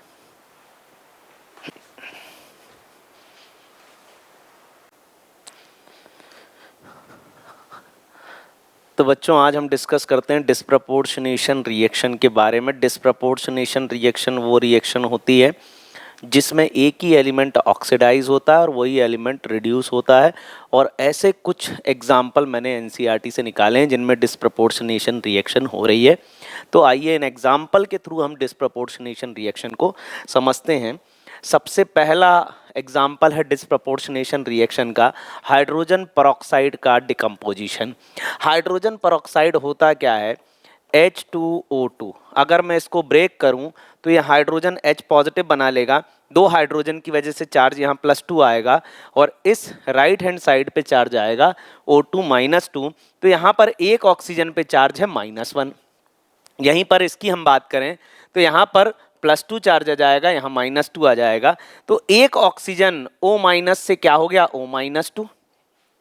अब दूसरे O- को देखते हैं। देखो 2 ऑक्सीजन पे चार्ज -2 है, मतलब एक ऑक्सीजन पे चार्ज -1, दूसरे पे -1। पेरोक्साइड के केस में ऐसा होता है। अब देखो इस ऑक्सीजन की हम बात करें तो इसकी ऑक्सीडेशन स्टेट हो गई 0, तो ये -1 से क्या हो जाएगा जीरो, इस ऑक्सीजन की ऑक्सीडेशन स्टेट जीरो है। तो -1 से 0 क्या हुआ, ऑक्सीडेशन, और -1 से -2 ये क्या हुआ, रिडक्शन। तो यहां पर देखो सेम एलिमेंट कौन है, ऑक्सीजन है। ऑक्सीजन की ऑक्सीडेशन स्टेट -1 थी, सेम एलिमेंट ऑक्सीडाइज हो रहा है और सेम एलिमेंट रिड्यूस हो रहा है। तो इस तरह की रिएक्शन को हम कहते हैं डिस्प्रपोर्शनेशन रिएक्शन। नेक्स्ट, अब देखो यहां पर NaOH है, NaOH Cl2 से रिएक्ट कर रहा है, रिएक्शन दी हुई है। इस क्लोरीन की ऑक्सीडेशन स्टेट 0 है। अब फिर इसके बाद इस क्लोरीन की हम बात करें तो इस क्लोरीन की ऑक्सीडेशन स्टेट -1 है। क्यों, सोडियम से कनेक्टेड है भाई, NaCl +1 -1। तो यहां पर इस क्लोरीन की ऑक्सीडेशन स्टेट है -1। फिर NaClO3 में इस क्लोरीन की ऑक्सीडेशन स्टेट +1 + X -6 = 0। तो X - 5 = 0, X = +5, तो ये हो जाएगा +5। तो इस क्लोरीन की ऑक्सीडेशन स्टेट हो गई +5। अब देखो ये जो क्लोरीन है Cl2 है ना, इसकी ऑक्सीडेशन स्टेट 0 है। अब इसका क्या होगा, रिडक्शन होगा, और वहीं इसका क्या होगा, ऑक्सीडेशन होगा। तो देखो same chlorine atom reduce and oxidise दोनों हो रहा है। इस तरह की रिएक्शन को हम कहेंगे डिस्प्रपोर्शनेशन रिएक्शन। अच्छा, एक इंपॉर्टेंट क्वेश्चन है, KMnO4 में डिस्प्रपोर्शनेशन रिएक्शन होगी क्या, KMnO4। अब हम पता कैसे करें कि भाई इसमें डिस्प्रपोर्शनेशन होगा, इसमें नहीं होगा। अब बात करें अगर KMnO4 की, तो KMnO4 स्ट्रॉन्ग ऑक्सीडाइजिंग एजेंट है। क्यों, क्योंकि यहां पर Mn की ऑक्सीडेशन स्टेट +7 है, जो कि मैक्सिमम है। अब ये कहीं से कहीं तक इलेक्ट्रॉन नहीं देने वाला। Mn का एटॉमिक नंबर होता है 25, और अगर उसमें से 7 इलेक्ट्रॉन निकल गए तो उसमें 18 इलेक्ट्रॉन बचे, और उसका कॉन्फ़िगरेशन आर्गन के जैसा हो चुका है। अब ये इलेक्ट्रॉन किसी को देगा नहीं, किसी से इलेक्ट्रॉन लेगा। तो ये रिड्यूस, अब क्या है कि ये सिर्फ रिड्यूस हो सकता है, ऑक्सीडाइज नहीं हो सकता।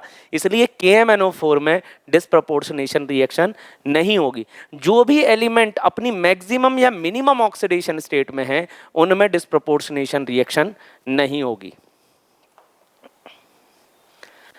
P4 ये अपने एलिमेंटल फॉर्म में, ये मॉलिक्यूलर फॉर्म में है फास्फोरस, और इसकी ऑक्सीडेशन स्टेट 0 है। चलो हम एक फास्फोरस लिख लेते हैं। और यहां पर अब आप बोलोगे सर आप फास्फोरस कोई क्यों ले रहे हो, देखो यहां पर हाइड्रोजन में डिस्प्रपोर्शनेशन नहीं होगा, ठीक है। अब ऑक्सीजन, ये ऑक्साइड है -2, तो यहां पर देखो ये ऑक्साइड ही है सब, -2। यहां पर कहीं चेंज नहीं आने वाला, सोडियम +1 ही बनाता है। अब यहां हो चाहे यहां हो, सोडियम +1 ही बनाएगा। तो यहां पर देखो एक फास्फोरस ही है जिसकी ऑक्सीडेशन स्टेट वेरी कर सकती है। अब फास्फोरस, अब PS3, यहां फास्फोरस 3 हाइड्रोजन से जुड़ा है, और फास्फोरस हाइड्रोजन से ज्यादा इलेक्ट्रोनेगेटिव है। तो कहीं ना कहीं फास्फोरस इनका इलेक्ट्रॉन छीन सकता है। तो यहां फास्फोरस की ऑक्सीडेशन स्टेट है -3। तो यहां पर ये फास्फोरस 0 से क्या हो गया, -3। तो यहां क्या हो जाएगा, रिडक्शन। दूसरे फास्फोरस की बात करते हैं कि भाई ये जो फास्फोरस है इसका क्या होने वाला है। अब सोडियम पे चार्ज +1, हाइड्रोजन, एक हाइड्रोजन पे चार्ज +1, तो 2 हाइड्रोजन पे चार्ज +2। इस फास्फोरस पर X, इसकी ऑक्सीडेशन स्टेट निकालनी है। एक ऑक्सीजन पे -2, 2 पर क्या हो जाएगा, -4 = इस कॉम्प्लेक्स पे कोई चार्ज नहीं है, 0। तो ये हो जाएगा 3 + X - 4 = 0, X - 1 = 0, X = +1। तो यहाँ फास्फोरस की ऑक्सीडेशन स्टेट क्या हो जाएगी, +1। तो यहाँ पर ये 0 से ऑक्सीडेशन हो गई +1, तो यहाँ हो गया ऑक्सीडेशन और यहाँ हो गया रिडक्शन। तो इस फास्फोरस में रिडक्शन एंड ऑक्सीडेशन दोनों हो रहा है। तो कहीं ना कहीं ये डिस्प्रपोर्शनेशन रिएक्शन का एग्जाम्पल है। HNO2 की हम बात करें तो यहाँ पर नाइट्रोजन की ऑक्सीडेशन स्टेट निकालते हैं। हाइड्रोजन क्या हो गया, +1। अब ये 3 मत लेना, ये 3 लेने लगो, नहीं तो ये 3 नहीं लेना, हमें इस नाइट्रोजन की बात करनी है। ये हाइड्रोजन +1, नाइट्रोजन का निकालना है X। ऑक्सीजन का होता है -2, तो 2 एटम है, तो 2 × -2, कॉम्प्लेक्स पे कोई चार्ज नहीं, = 0।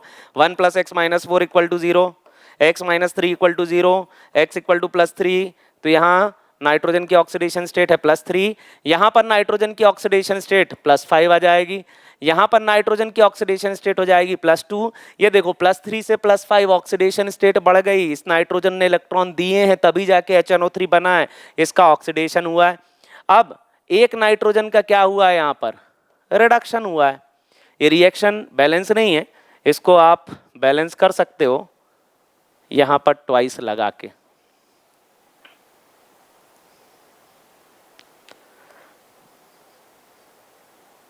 ठीक है, इस रिएक्शन बैलेंस नहीं है, कोई बात नहीं, ये डिस्प्रपोर्शनेशन रिएक्शन का एग्जांपल है ये। तो यहाँ पर ये ऑक्सीडेशन और रिडक्शन दोनों हो रहा है, तो ये एग्जांपल हो गया अपने डिस्प्रपोर्शनेशन रिएक्शंस के। फिर उसके बाद एक और क्वेश्चन इस पर है कि भाई किसमें डिस्प्रपोर्शनेशन रिएक्शन होगी, किसमें नहीं होगी। Which of the following species do not show disproportionation reaction and why? तो चलो ऑक्सीडेशन स्टेट अपन निकालते हैं। मैंने क्या बताया था भाई, जिसकी ऑक्सीडेशन स्टेट सबसे ज्यादा या सबसे कम, उसमें या तो ऑक्सीडेशन नहीं होना या तो रिडक्शन नहीं होना। चलो इस क्लोरीन की ऑक्सीडेशन स्टेट निकालते हैं। सबसे पहले क्लोरीन की बात करें हम, क्लोरीन -1 से क्लोरीन +7 तक शो कर सकता है। क्यों? क्योंकि क्लोरीन का एटॉमिक नंबर है 17287। ये एक इलेक्ट्रॉन एक्सेप्ट करके क्लोरीन माइनस बना सकता है और 7 इलेक्ट्रॉन देके क्लोरीन +7 बना सकता है। ठीक है, तो ये इसकी मैक्सिमम है, ये मिनिमम ऑक्सीडेशन स्टेट है। अब देखते हैं ClO माइनस में x -2 = -1, तो x = +1, तो यहाँ क्लोरीन की ऑक्सीडेशन स्टेट हो गई +1। x -4 = -1, x = +3, यहाँ क्लोरीन की ऑक्सीडेशन स्टेट हो गई +3। x -6 = -1, x = -1 +6, तो x = हो जाएगा +5। फिर उसके बाद ClO4 में क्लोरीन की ऑक्सीडेशन स्टेट हो जाएगी x + 4 × -2 that is equal to -1, तो x = +7।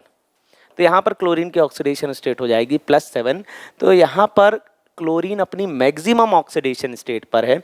अब ये फर्दर ऑक्सीडाइज नहीं हो सकता, इसमें डिस्प्रपोर्शनेशन रिएक्शन नहीं होगी। इस क्लोरीन में हो सकती है +5 से +7 जा सकता है, डाउन भी जा सकता है, +3 से +5 +1 जा सकता है। अब ये +1 से कोई भी फर्दर ऑक्सीडेशन स्टेट में जा सकता है, बढ़ सकती है, और फिर उसके बाद ये माइनस में भी जा सकता है। तो इसमें भी रिडक्शन पॉसिबल है। ऑक्सीडेशन तो पॉसिबल है ही, रिडक्शन भी पॉसिबल है, इसलिए उसका डिस्प्रपोर्शनेशन हो सकता है। डिस्प्रपोर्शनेशन यहाँ किसका नहीं होगा? होगा ClO4- का डिस्प्रपोर्शनेशन नहीं होगा।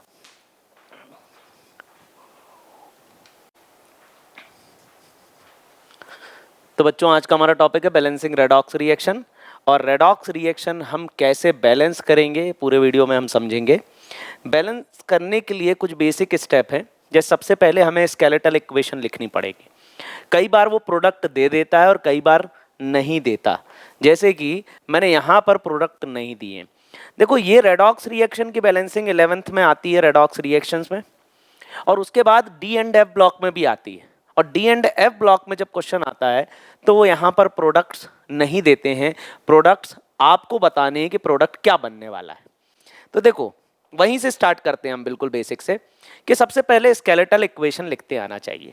जैसा कि आपको पता है KMnO4 स्ट्रॉन्ग ऑक्सीडाइजिंग एजेंट है, तो KMnO4 और K2Cr2O7 ये दोनों ही स्ट्रॉन्ग ऑक्सीडाइजिंग एजेंट है। इनके सामने जो आएगा वो ऑक्सीडाइज हो जाएगा, उसकी ऑक्सीडेशन स्टेट बढ़ जाएगी। तो देखो यहाँ पर KMnO4 एसिडिक मीडियम में Mn+2 बनाता है। तो ये कुछ कन्वर्जन आपको याद रखने पड़ेंगे कि KMnO4 का acidic medium, basic medium, neutral medium में क्या होता है। तो ये बहुत इंपॉर्टेंट पॉइंट है। KMnO4 एसिडिक मीडियम में Mn+2 बनाता है। ये वॉयलेट कलर से पिंक हो जाता है एसिडिक मीडियम में, क्योंकि कहीं ना कहीं इस Mn का रिडक्शन हो रहा है। ये +7 से +2 बन रहा है, ये इलेक्ट्रॉन को गेन कर रहा है। तो इस कंडीशन में ये KMnO4 क्या हो रहा है? रिड्यूस हो रहा है। अच्छा, KMnO4 हर कंडीशन में रिड्यूस ही होगा और KMnO4 के सामने वाला ऑक्सीडाइज ही होगा, क्योंकि KMnO4 अपनी मैक्सिमम ऑक्सीडेशन स्टेट पर है जो कि है +7। अब ये किसी को इलेक्ट्रॉन दे नहीं सकता क्योंकि उसने अपने सातों इलेक्ट्रॉन ऑक्सीजन को दे चुके हैं।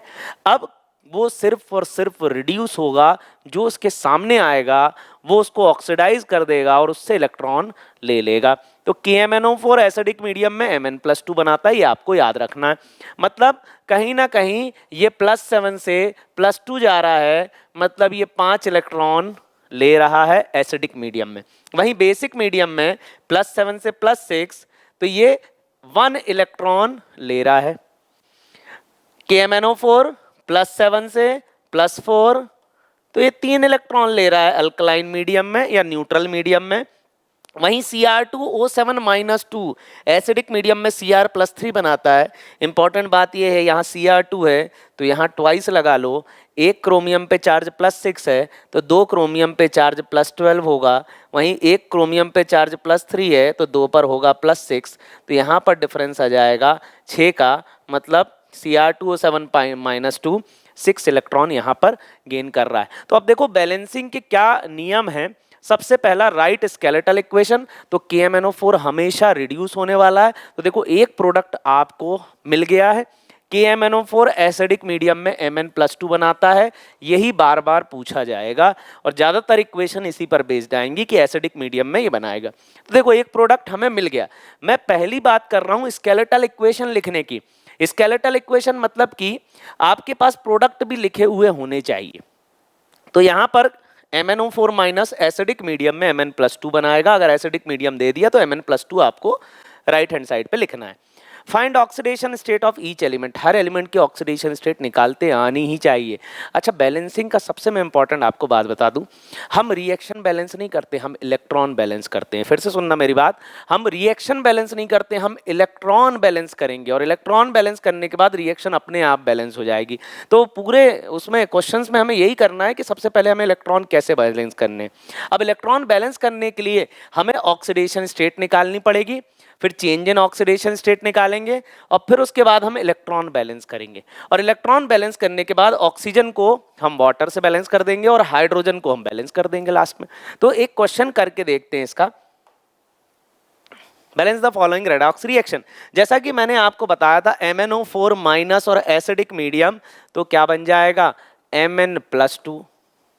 अब यहां पर ये +7 से क्या बन रहा है +2, तो ये 5 इलेक्ट्रॉन गेन कर रहा है, इसका क्या हो रहा है रिडक्शन, तो सामने वाले का क्या होगा ऑक्सीडेशन। देखो ये स्टेप तो फिक्स ही हो गया, एसिडिक मीडियम में MnO4 माइनस Mn+2 बनाएगा, ये रिएक्शन आपका फिक्स हो गया।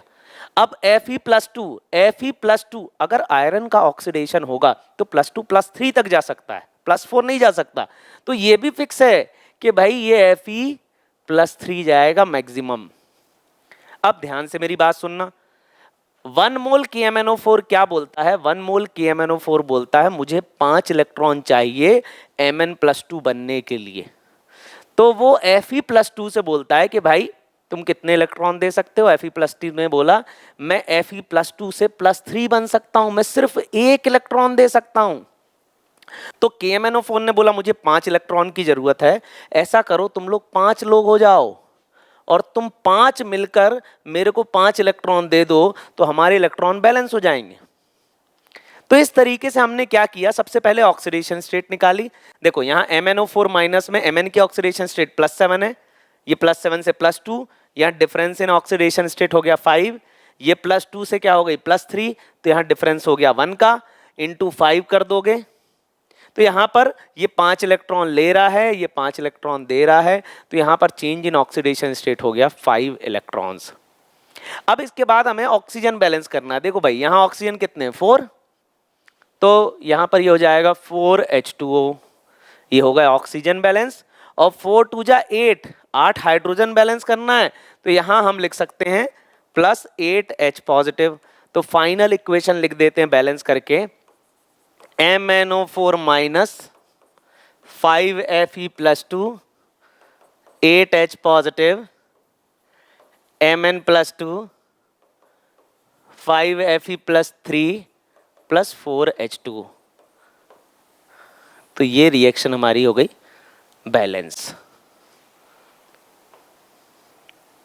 चलो नेक्स्ट क्वेश्चन करते हैं। MnO4 माइनस एसिडिक मीडियम में Mn+2 बनाएगा, I माइनस I2 बनाएगा। अब देखो यहां पर जैसे ये 2 आया और यहां पर 1 है, ट्वाइस लगा दो सबसे पहले, ये ट्वाइस लगा दिया हमने।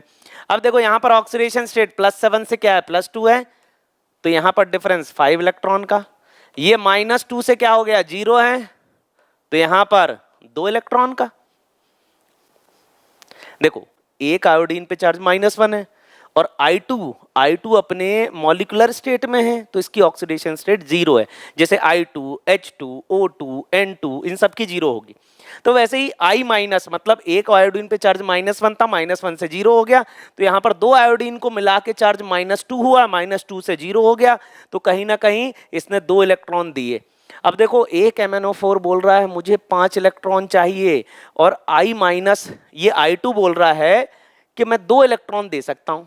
अब करना क्या है, इसको आप 2 से मल्टीप्लाई कर दो, तो यहां पर ये 2 हो जाएगा, इसके हो गए 10 इलेक्ट्रॉन।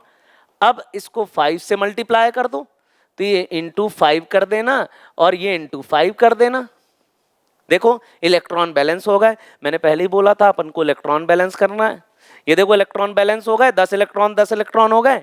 ये दो मिलकर इस 10 से, इस 10I- से 10 इलेक्ट्रॉन ले रहे हैं। तो अब देखो बैलेंस इक्वेशन कैसे लिखेंगे, twice MnO4 minus plus 10I-। अब एक काम करते हैं, ऑक्सीजन भी बैलेंस कर लेते हैं। अब देखो यहाँ पर 4 2 जा 8 ऑक्सीजन, यहाँ पर एक भी ऑक्सीजन है क्या, नहीं, तो ये हो जाएगा 8H2O। ऑक्सीजन को वाटर से बैलेंस करना है, 8 2 जा 16H पॉजिटिव, यहाँ पर एक भी H पॉजिटिव है नहीं, तो ये 16H पॉजिटिव और ऐड कर दो, तो MnO4 minus 10I- 16H positive twice Mn+2 5I2 plus 8H2O। तो ये हमारी बैलेंस रिएक्शन होगी। अब देखो इसको अपन चेक भी कर सकते हैं रिएक्शन बैलेंस है कि नहीं। 2 इंटू -1 -2, 10 इंटू -1 -10, 16 इंटू +1 +16। तो यहां पर total charge left hand side पे आ जाएगा +4। ठीक है, अब प्रोडक्ट साइड पे देखते हैं, 2 into 2 that is equal to 4। तो देखो प्रोडक्ट साइड भी +4 है, रिएक्टेंट साइड भी +4 है, दोनों साइड चार्जेस क्या हो गए, बराबर हो गए, मतलब रिएक्शन बैलेंस हो गई। तो ये बैलेंसिंग चेक करने का एक तरीका हो गया। देखो जो क्लास 11th में है वो इनकी बैलेंसिंग ऐसे कर सकते हो आप कि भाई उसको स्टेप में ब्रेक कर लो। जैसे मैंने सबसे पहले स्टेप बताए थे, स्केलेटल इक्वेशन लिखो, फिर उसके बाद ऑक्सीडेशन स्टेट निकालो, फिर तीसरा स्टेप आता है चेंज इन ऑक्सीडेशन स्टेट, फिर उसके बाद इलेक्ट्रॉन बैलेंस करो, फिर उसके बाद ऑक्सीजन बैलेंस करो, हाइड्रोजन बैलेंस करो।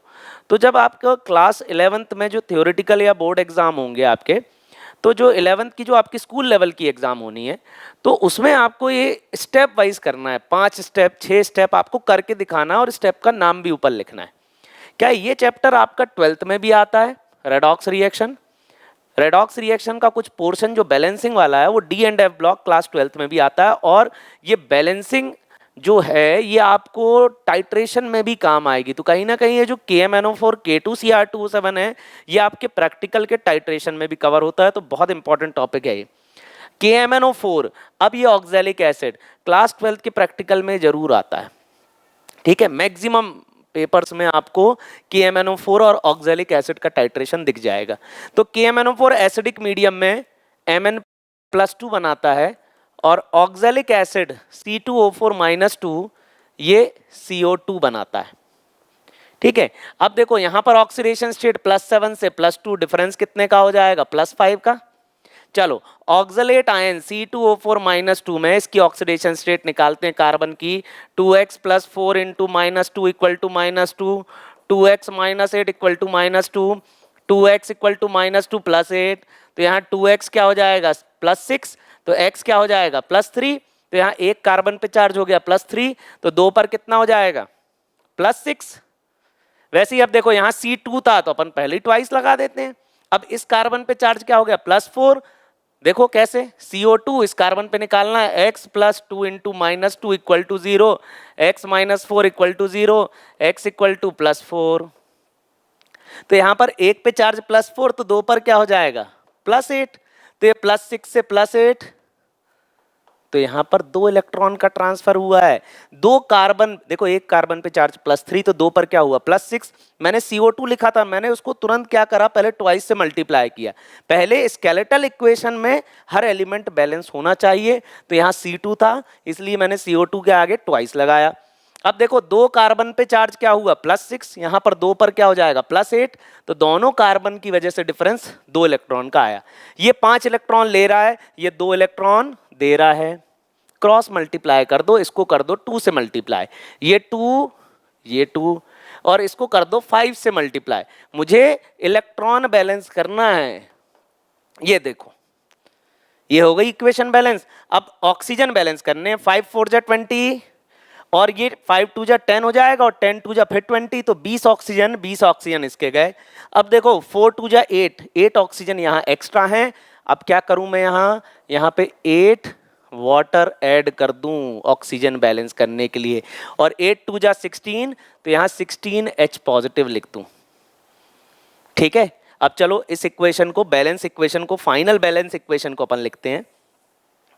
यहाँ पर twice MnO4 minus 5C2O4 minus 2 plus 16H positive gives twice Mn plus 2 and 10 CO2 plus 8 H2O। ये अपनी फाइनल बैलेंस इक्वेशन है, reaction of KMnO4 with oxalic acid. और कहीं कहीं स्टोइशियोमेट्री पर भी इस पर बेस क्वेश्चन पूछा जाता है। जैसे क्वेश्चन ऐसा पूछ सकता है कि 1 मोल KMnO4 को कंप्लीटली न्यूट्रलाइज करने के लिए कितने मोल ऑक्सैलिक एसिड चाहिए। तो यहाँ पर 2 मोल को न्यूट्रलाइज करने के लिए 5 मोल चाहिए, तो 1 मोल KMnO4 को न्यूट्रलाइज करने के लिए ऑक्सैलिक एसिड चाहिए 5/2 मोल, दैट इज 2.5 मोल। तो यहाँ पर स्टोइशियोमेट्री को भी मिक्स करके बहुत अच्छे क्वेश्चन बनते हैं नीट जेई में। Next question, Cr2O7 minus 2 plus Fe+2। देखो ये तो बना लेगा Cr+3, लेकिन इसको Cr+3 मत लिखो। क्यों नहीं लिखो, क्योंकि यहाँ पर ट्वाइस है, तो तुरंत आप पहले ट्वाइस लगा दो। फिर Fe+2, देखो ये तो क्या हो रहा है, ये तो रेड्यूस होने वाला है, ये K2Cr2O7 है, ये ऑक्सीडाइजिंग एजेंट है, ये अपने सामने वाले को क्या करेगा, ऑक्सीडाइज करेगा, और Fe+2 को ऑक्सीडाइज करेगा तो Fe+3 बनेगा। ठीक है, तो यहां पर अब एक क्रोमियम पे चार्ज होता है +6। देखो Cr2O7 में एक क्रोमियम पे चार्ज +6, तो 2 पर क्या हो जाएगा +12, यहां पर 2 पर हो जाएगा +6। ये दोनों मिलकर क्या कर रहे हैं, 6 इलेक्ट्रॉन ले रहे हैं। फिर उसके बाद ये 1 इलेक्ट्रॉन दे रहा है, ये तो 1 इलेक्ट्रॉन ही दे रहा है, और ये 6 इलेक्ट्रॉन ले रहे हैं। तो अब क्या होना पड़ेगा, इसको 6 से अगर मैं मल्टीप्लाई कर दूं तो इंटू 6 हो जाएगा, 6 इलेक्ट्रॉन हो जाएंगे, इलेक्ट्रॉन बैलेंस हो जाएगा। मैंने पहले ही बोला था आपको पहले इलेक्ट्रॉन बैलेंसिंग के बारे में सोचना है। अब देखो यहां पर ये इलेक्ट्रॉन बैलेंस हो गए, 7 ऑक्सीजन, तो क्या हो जाएगा 7H2O, 7 2 जा 14H पॉजिटिव, रिएक्शन हो गई बैलेंस।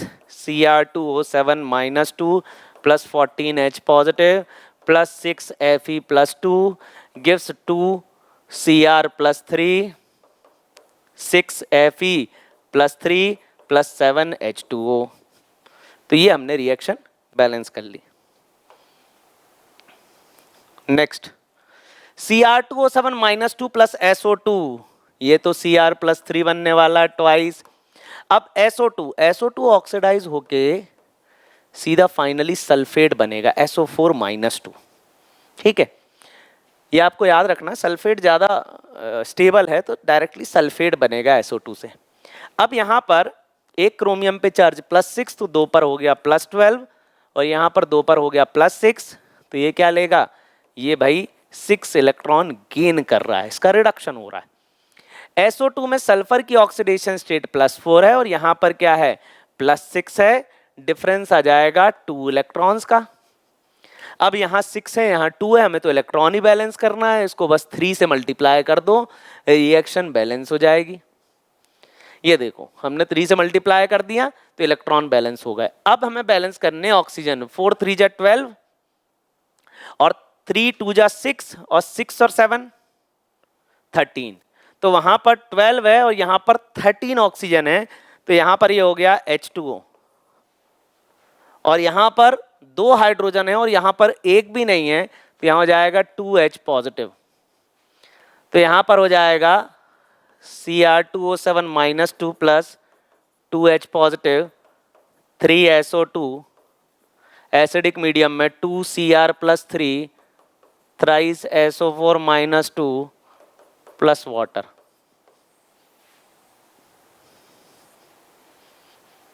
तो ये रिएक्शन बैलेंस हो गई। MnO4 minus plus I minus gives MnO2 plus IO3 minus, ऐसा होता है बेसिक मीडियम में। चलो अब रिएक्शन बैलेंस करते हैं।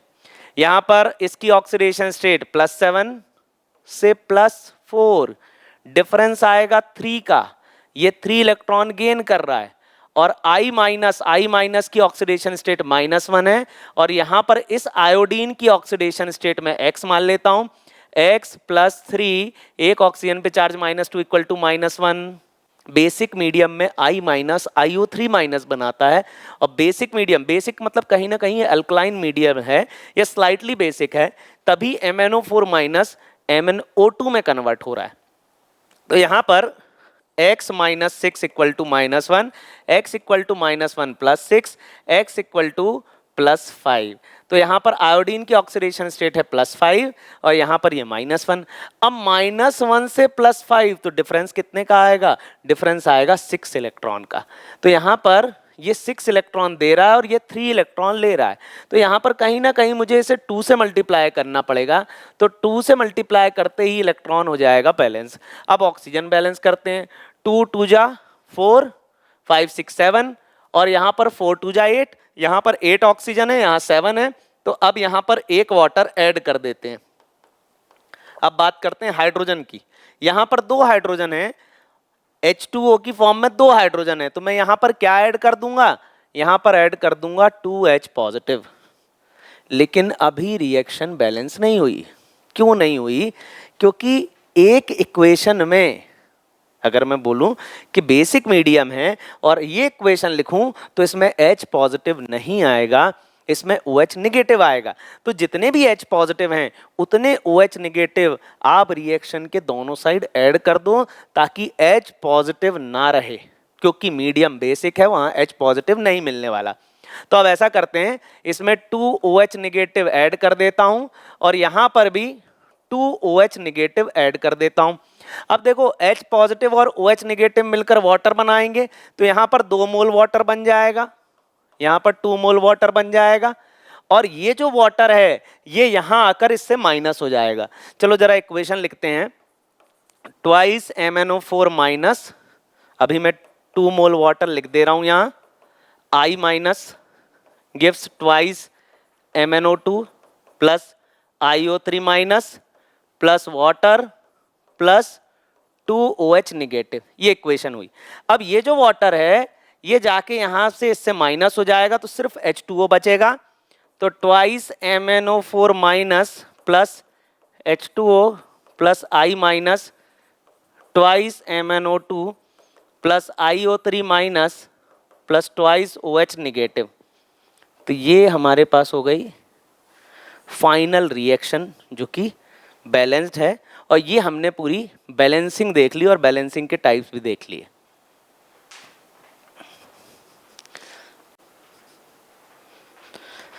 तो बच्चों आज का हमारा टॉपिक है इक्विवेलेंट वेट, और एक एक पॉइंट इसमें हम डिस्कस करने वाले हैं क्वेश्चन आंसर की फॉर्मेट में, तो वीडियो को एंड तक देखते रहिएगा। क्लास 11th रेडॉक्स रिएक्शन का पार्ट है ये equivalent weight. Define equivalent weight, अगर उसने पूछा इक्विवेलेंट वेट क्या है, तो इक्विवेलेंट वेट का फॉर्मूला है atomic weight by valency factor और molecular weight by valency factor. अब ये वैलेंसी फैक्टर क्या है, तो अगला क्वेश्चन हमारा यही है, what is valency factor.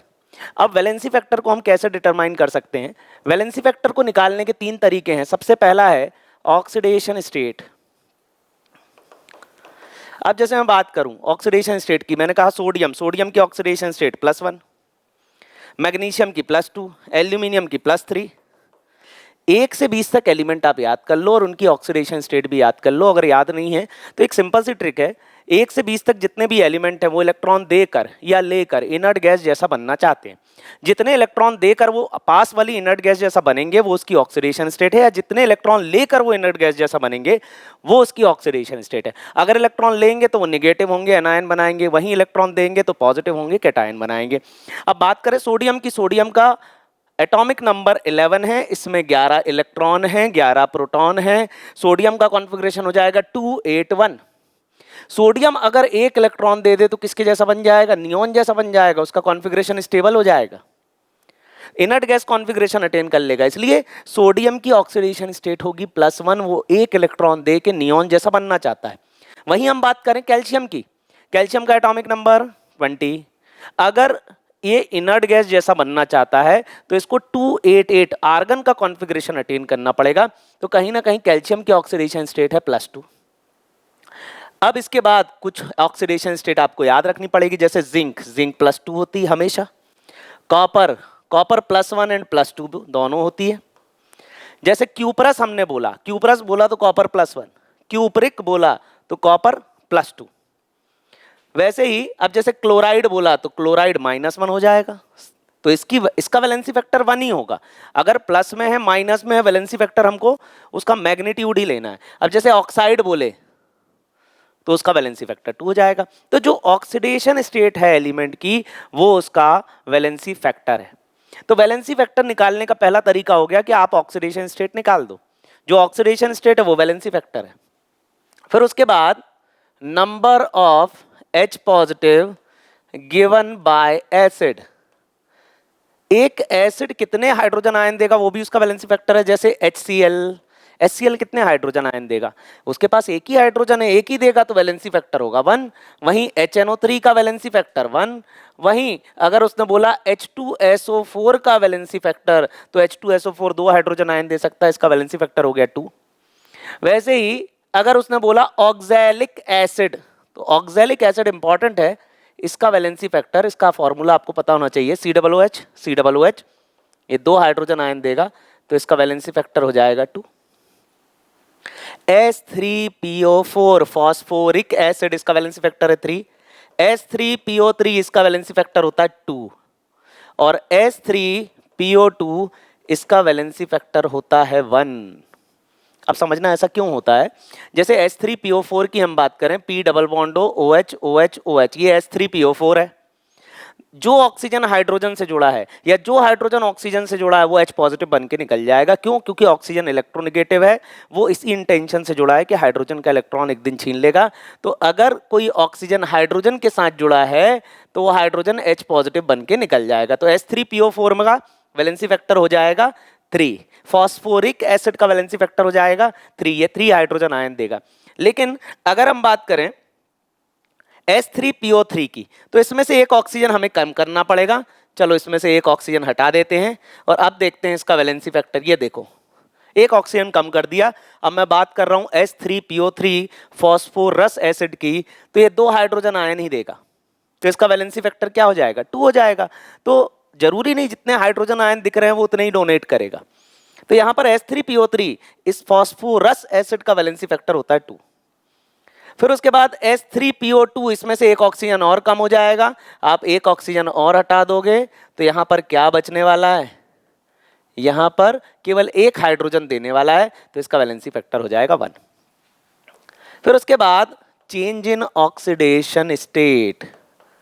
Oxidation state आपको निकालते आनी चाहिए, नहीं तो पहला वीडियो हमारा ऑक्सीडेशन स्टेट का देख लीजिएगा, वहाँ हमने ऑक्सीडेशन स्टेट के बारे में जितने भी क्वेश्चन बन सकते थे क्वेश्चन आंसर की फॉर्मेट में ही पूरा ऑक्सीडेशन स्टेट कवर किया है। चेंज इन ऑक्सीडेशन स्टेट, जैसे MnO4 माइनस एसिडिक मीडियम में Mn+2 बनाता है, ये बात आप याद ही रख लो। अब MnO4 माइनस में Mn की ऑक्सीडेशन स्टेट +7, इसकी +2, चेंज इन ऑक्सीडेशन स्टेट 5, तो इसका वैलेंसी फैक्टर हो गया 5। तो वैलेंसी फैक्टर हम 3 तरीके से निकाल सकते हैं, पहला ऑक्सीडेशन स्टेट, दूसरा number of H positive given by acid, और तीसरा change in oxidation state.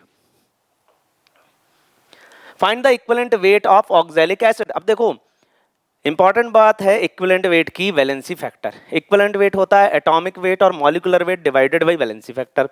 Valency factor निकालने के 3 तरीके, वो तीनों तरीके हमने देख लिए। अब सबसे पहला सवाल, oxalic acid, equivalent weight of oxalic acid.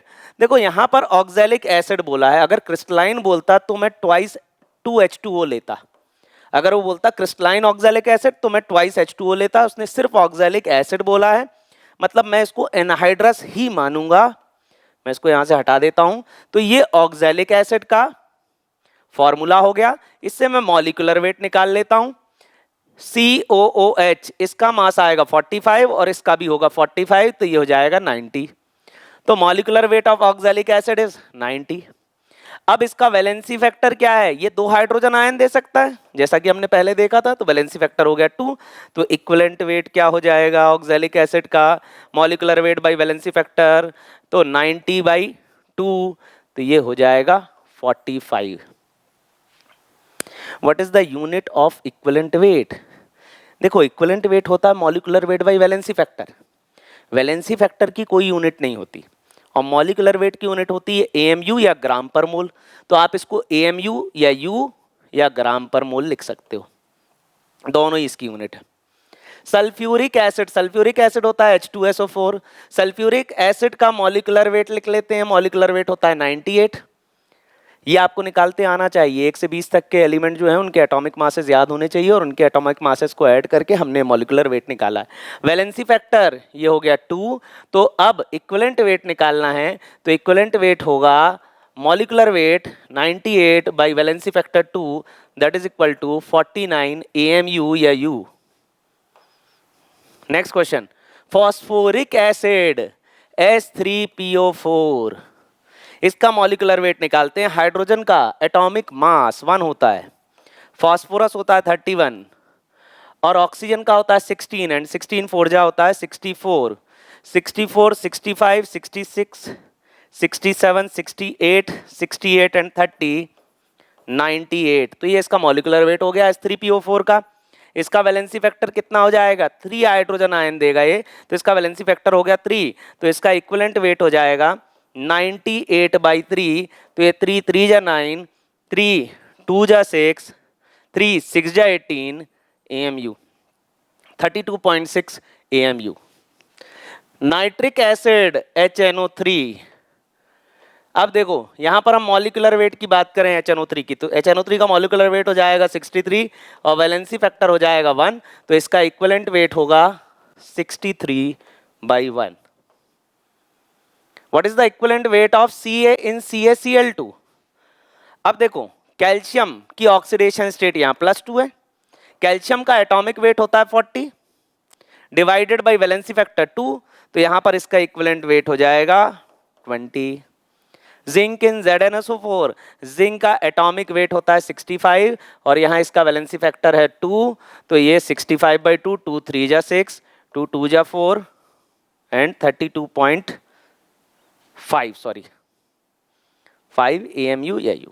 तो इस तरीके से हम जिंक का इक्विवेलेंट वेट निकाल लेंगे इन ZnSO4। कॉपर इन CuSO4, कॉपर का मास होता है 63.5, वैलेंसी फैक्टर +2, तो इक्विवेलेंट वेट क्या हो जाएगा 63.5/2, 2 3 जा 1 जा 2 7 जा 31.7 ग्राम पर मोल।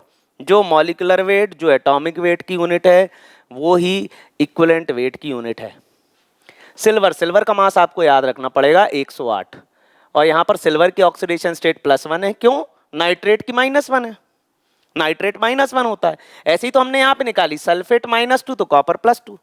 वैसे ही CaCl2 में निकाली। अब देखो CaCl2 में कैसे निकाली भाई, आप एक क्लोरीन की जानते हो ऑक्सीडेशन स्टेट -1 है, 2 क्लोरीन की -2 होगी, तो यहाँ पूरा -2 और यहाँ +2, तो कैल्शियम पे आ गई +2। आप ऐसे भी ऑक्सीडेशन स्टेट निकाल सकते हो। तो सिल्वर का जो मास है वो आपको याद रखना पड़ेगा। हो सकता है क्वेश्चन में दे, लेकिन सिल्वर का मास है 108 और इसका वैलेंसी फैक्टर है 1, तो इसका इक्विवेलेंट वेट हो जाएगा, एटम का निकाल रहे हैं तो एटॉमिक में mass divided by valency factor, तो ये हो गया 108। क्लोराइड आयन, ये क्लोराइड आयन है, क्लोराइड का एटॉमिक मास 35.5 होता है और वहीं इसका वैलेंसी फैक्टर 1 हो गया, तो यहां इसका इक्विवेलेंट वेट हो जाएगा 35.5। ऑक्साइड आयन, ऑक्साइड होता है वो -2। अरे भाई इसका एटॉमिक वेट, ऑक्सीजन का एटॉमिक वेट होता है 16, वैलेंसी फैक्टर हो जाएगा 2, दोनों को डिवाइड कर देंगे, क्या आ जाएगा इक्विवेलेंट वेट, इक्विवेलेंट वेट हो जाएगा 8।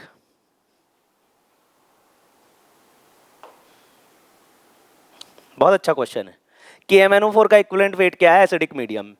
तो देखो KMnO4 जैसे ही आप इसको पानी में डालोगे तो MnO4 माइनस एसिडिक मीडियम में Mn+2 में कन्वर्ट हो जाएगा, तो इसकी ऑक्सीडेशन स्टेट +7 से क्या हो जाएगी +2, तो इसमें डिफरेंस आ जाएगा 5 और इसका वैलेंसी फैक्टर हो जाएगा 5।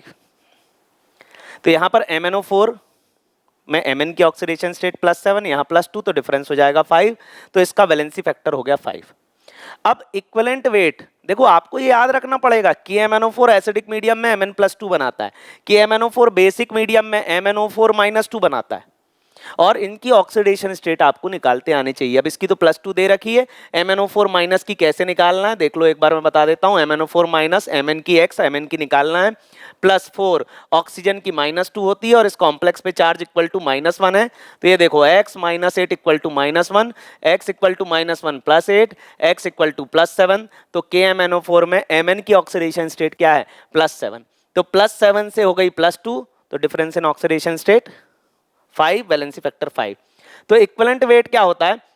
मॉलिक्यूलर वेट, KMnO4 का मॉलिक्यूलर वेट क्या है निकाल लो आप KMnO4 का। K का मास हो गया 39, Mn का होता है 55, ऑक्सीजन का 16 × 4 64, तो इसको ऐड करने पर कुछ 158 आएगा, तो KMnO4 का मास हो गया 158 और इसका वैलेंसी फैक्टर हो गया 5, तो 5 3 जा 15, 5 1 जा 5, 6 7 8, 5 6 जा 30, तो 31.6 AMU और ग्राम पर मोल। तो ये KMnO4 का इक्विवेलेंट वेट है एसिडिक मीडियम में। फिर उसके बाद KMnO4 का वेट MnO4 माइनस इन बेसिक मीडियम, तो बेसिक मीडियम यहाँ स्ट्रांगली बेसिक मीडियम मान रहे हैं, तो स्ट्रांगली बेसिक मीडियम में MnO4 माइनस MnO4-2 में कन्वर्ट होता है, तो इसकी ऑक्सीडेशन स्टेट +7, इसकी होती है +6, तो डिफरेंस कितना आया 1, तो यहाँ वैलेंसी फैक्टर हो जाएगा 1। तो ये आपको याद रखना है कि MnO4 एसिडिक मीडियम में क्या बनाएगा, बेसिक में क्या बनाएगा। अब यहाँ इक्विवेलेंट वेट निकालना है, वही atomic molecular weight 158 divided by valency factor 1, तो बेसिक मीडियम में KMnO4 का इक्विवेलेंट वेट होगा 158 और वहीं एसिडिक मीडियम में होगा 31.6।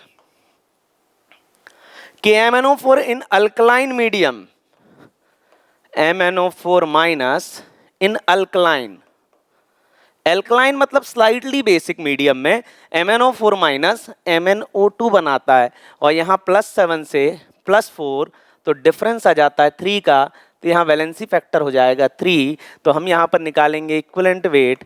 इक्विवेलेंट वेट होता है molecular weight of KMnO4 is 158 और वैलेंसी फैक्टर हो जाएगा 3, तो इसको हम 3 से डिवाइड कर देंगे, 3 5 जा 15 और 3 2 जा 6, 7 8, 3 6 जा 18, तो 52.6 AMU हो जाएगा, यह gram per mole. Next K2Cr2O7 in acidic medium, Cr2O7-2 लो, क्योंकि जैसे ही आप K2Cr2O7 को डालोगे पानी में ये ब्रेक हो जाएगा और डाइक्रोमेट आयन मिलेगा Cr2O7-2, और एसिडिक मीडियम में ये Cr+3 बनाएगा। अब देखो, एक क्रोमियम पे चार्ज यहाँ +6 है, तो 2 क्रोमियम पे +12 हो जाएगा, एक क्रोमियम पे +3 है, तो 2 पे क्या हो जाएगा +6 हो जाएगा, डिफरेंस कितने का आएगा 6 का, तो वैलेंसी फैक्टर हो जाएगा 6। तो अब यहाँ पर अगर हमें इक्विवेलेंट वेट निकालना है तो मॉलिक्यूलर वेट दिया हुआ है 294 डिवाइडेड बाई 6, 2 3 जा 6, 2 1 जा, 2 4 जा एंड 2 7 जा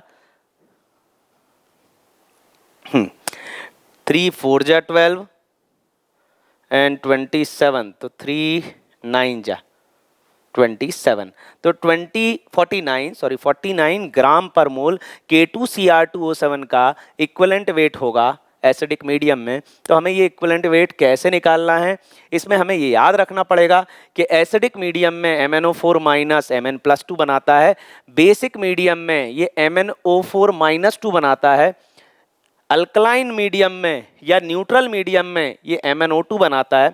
वैसे ही K2Cr2O7 एसिडिक मीडियम में Cr+3 बनाता है। और इस तरीके से हमें वैलेंसी फैक्टर निकालते आना चाहिए।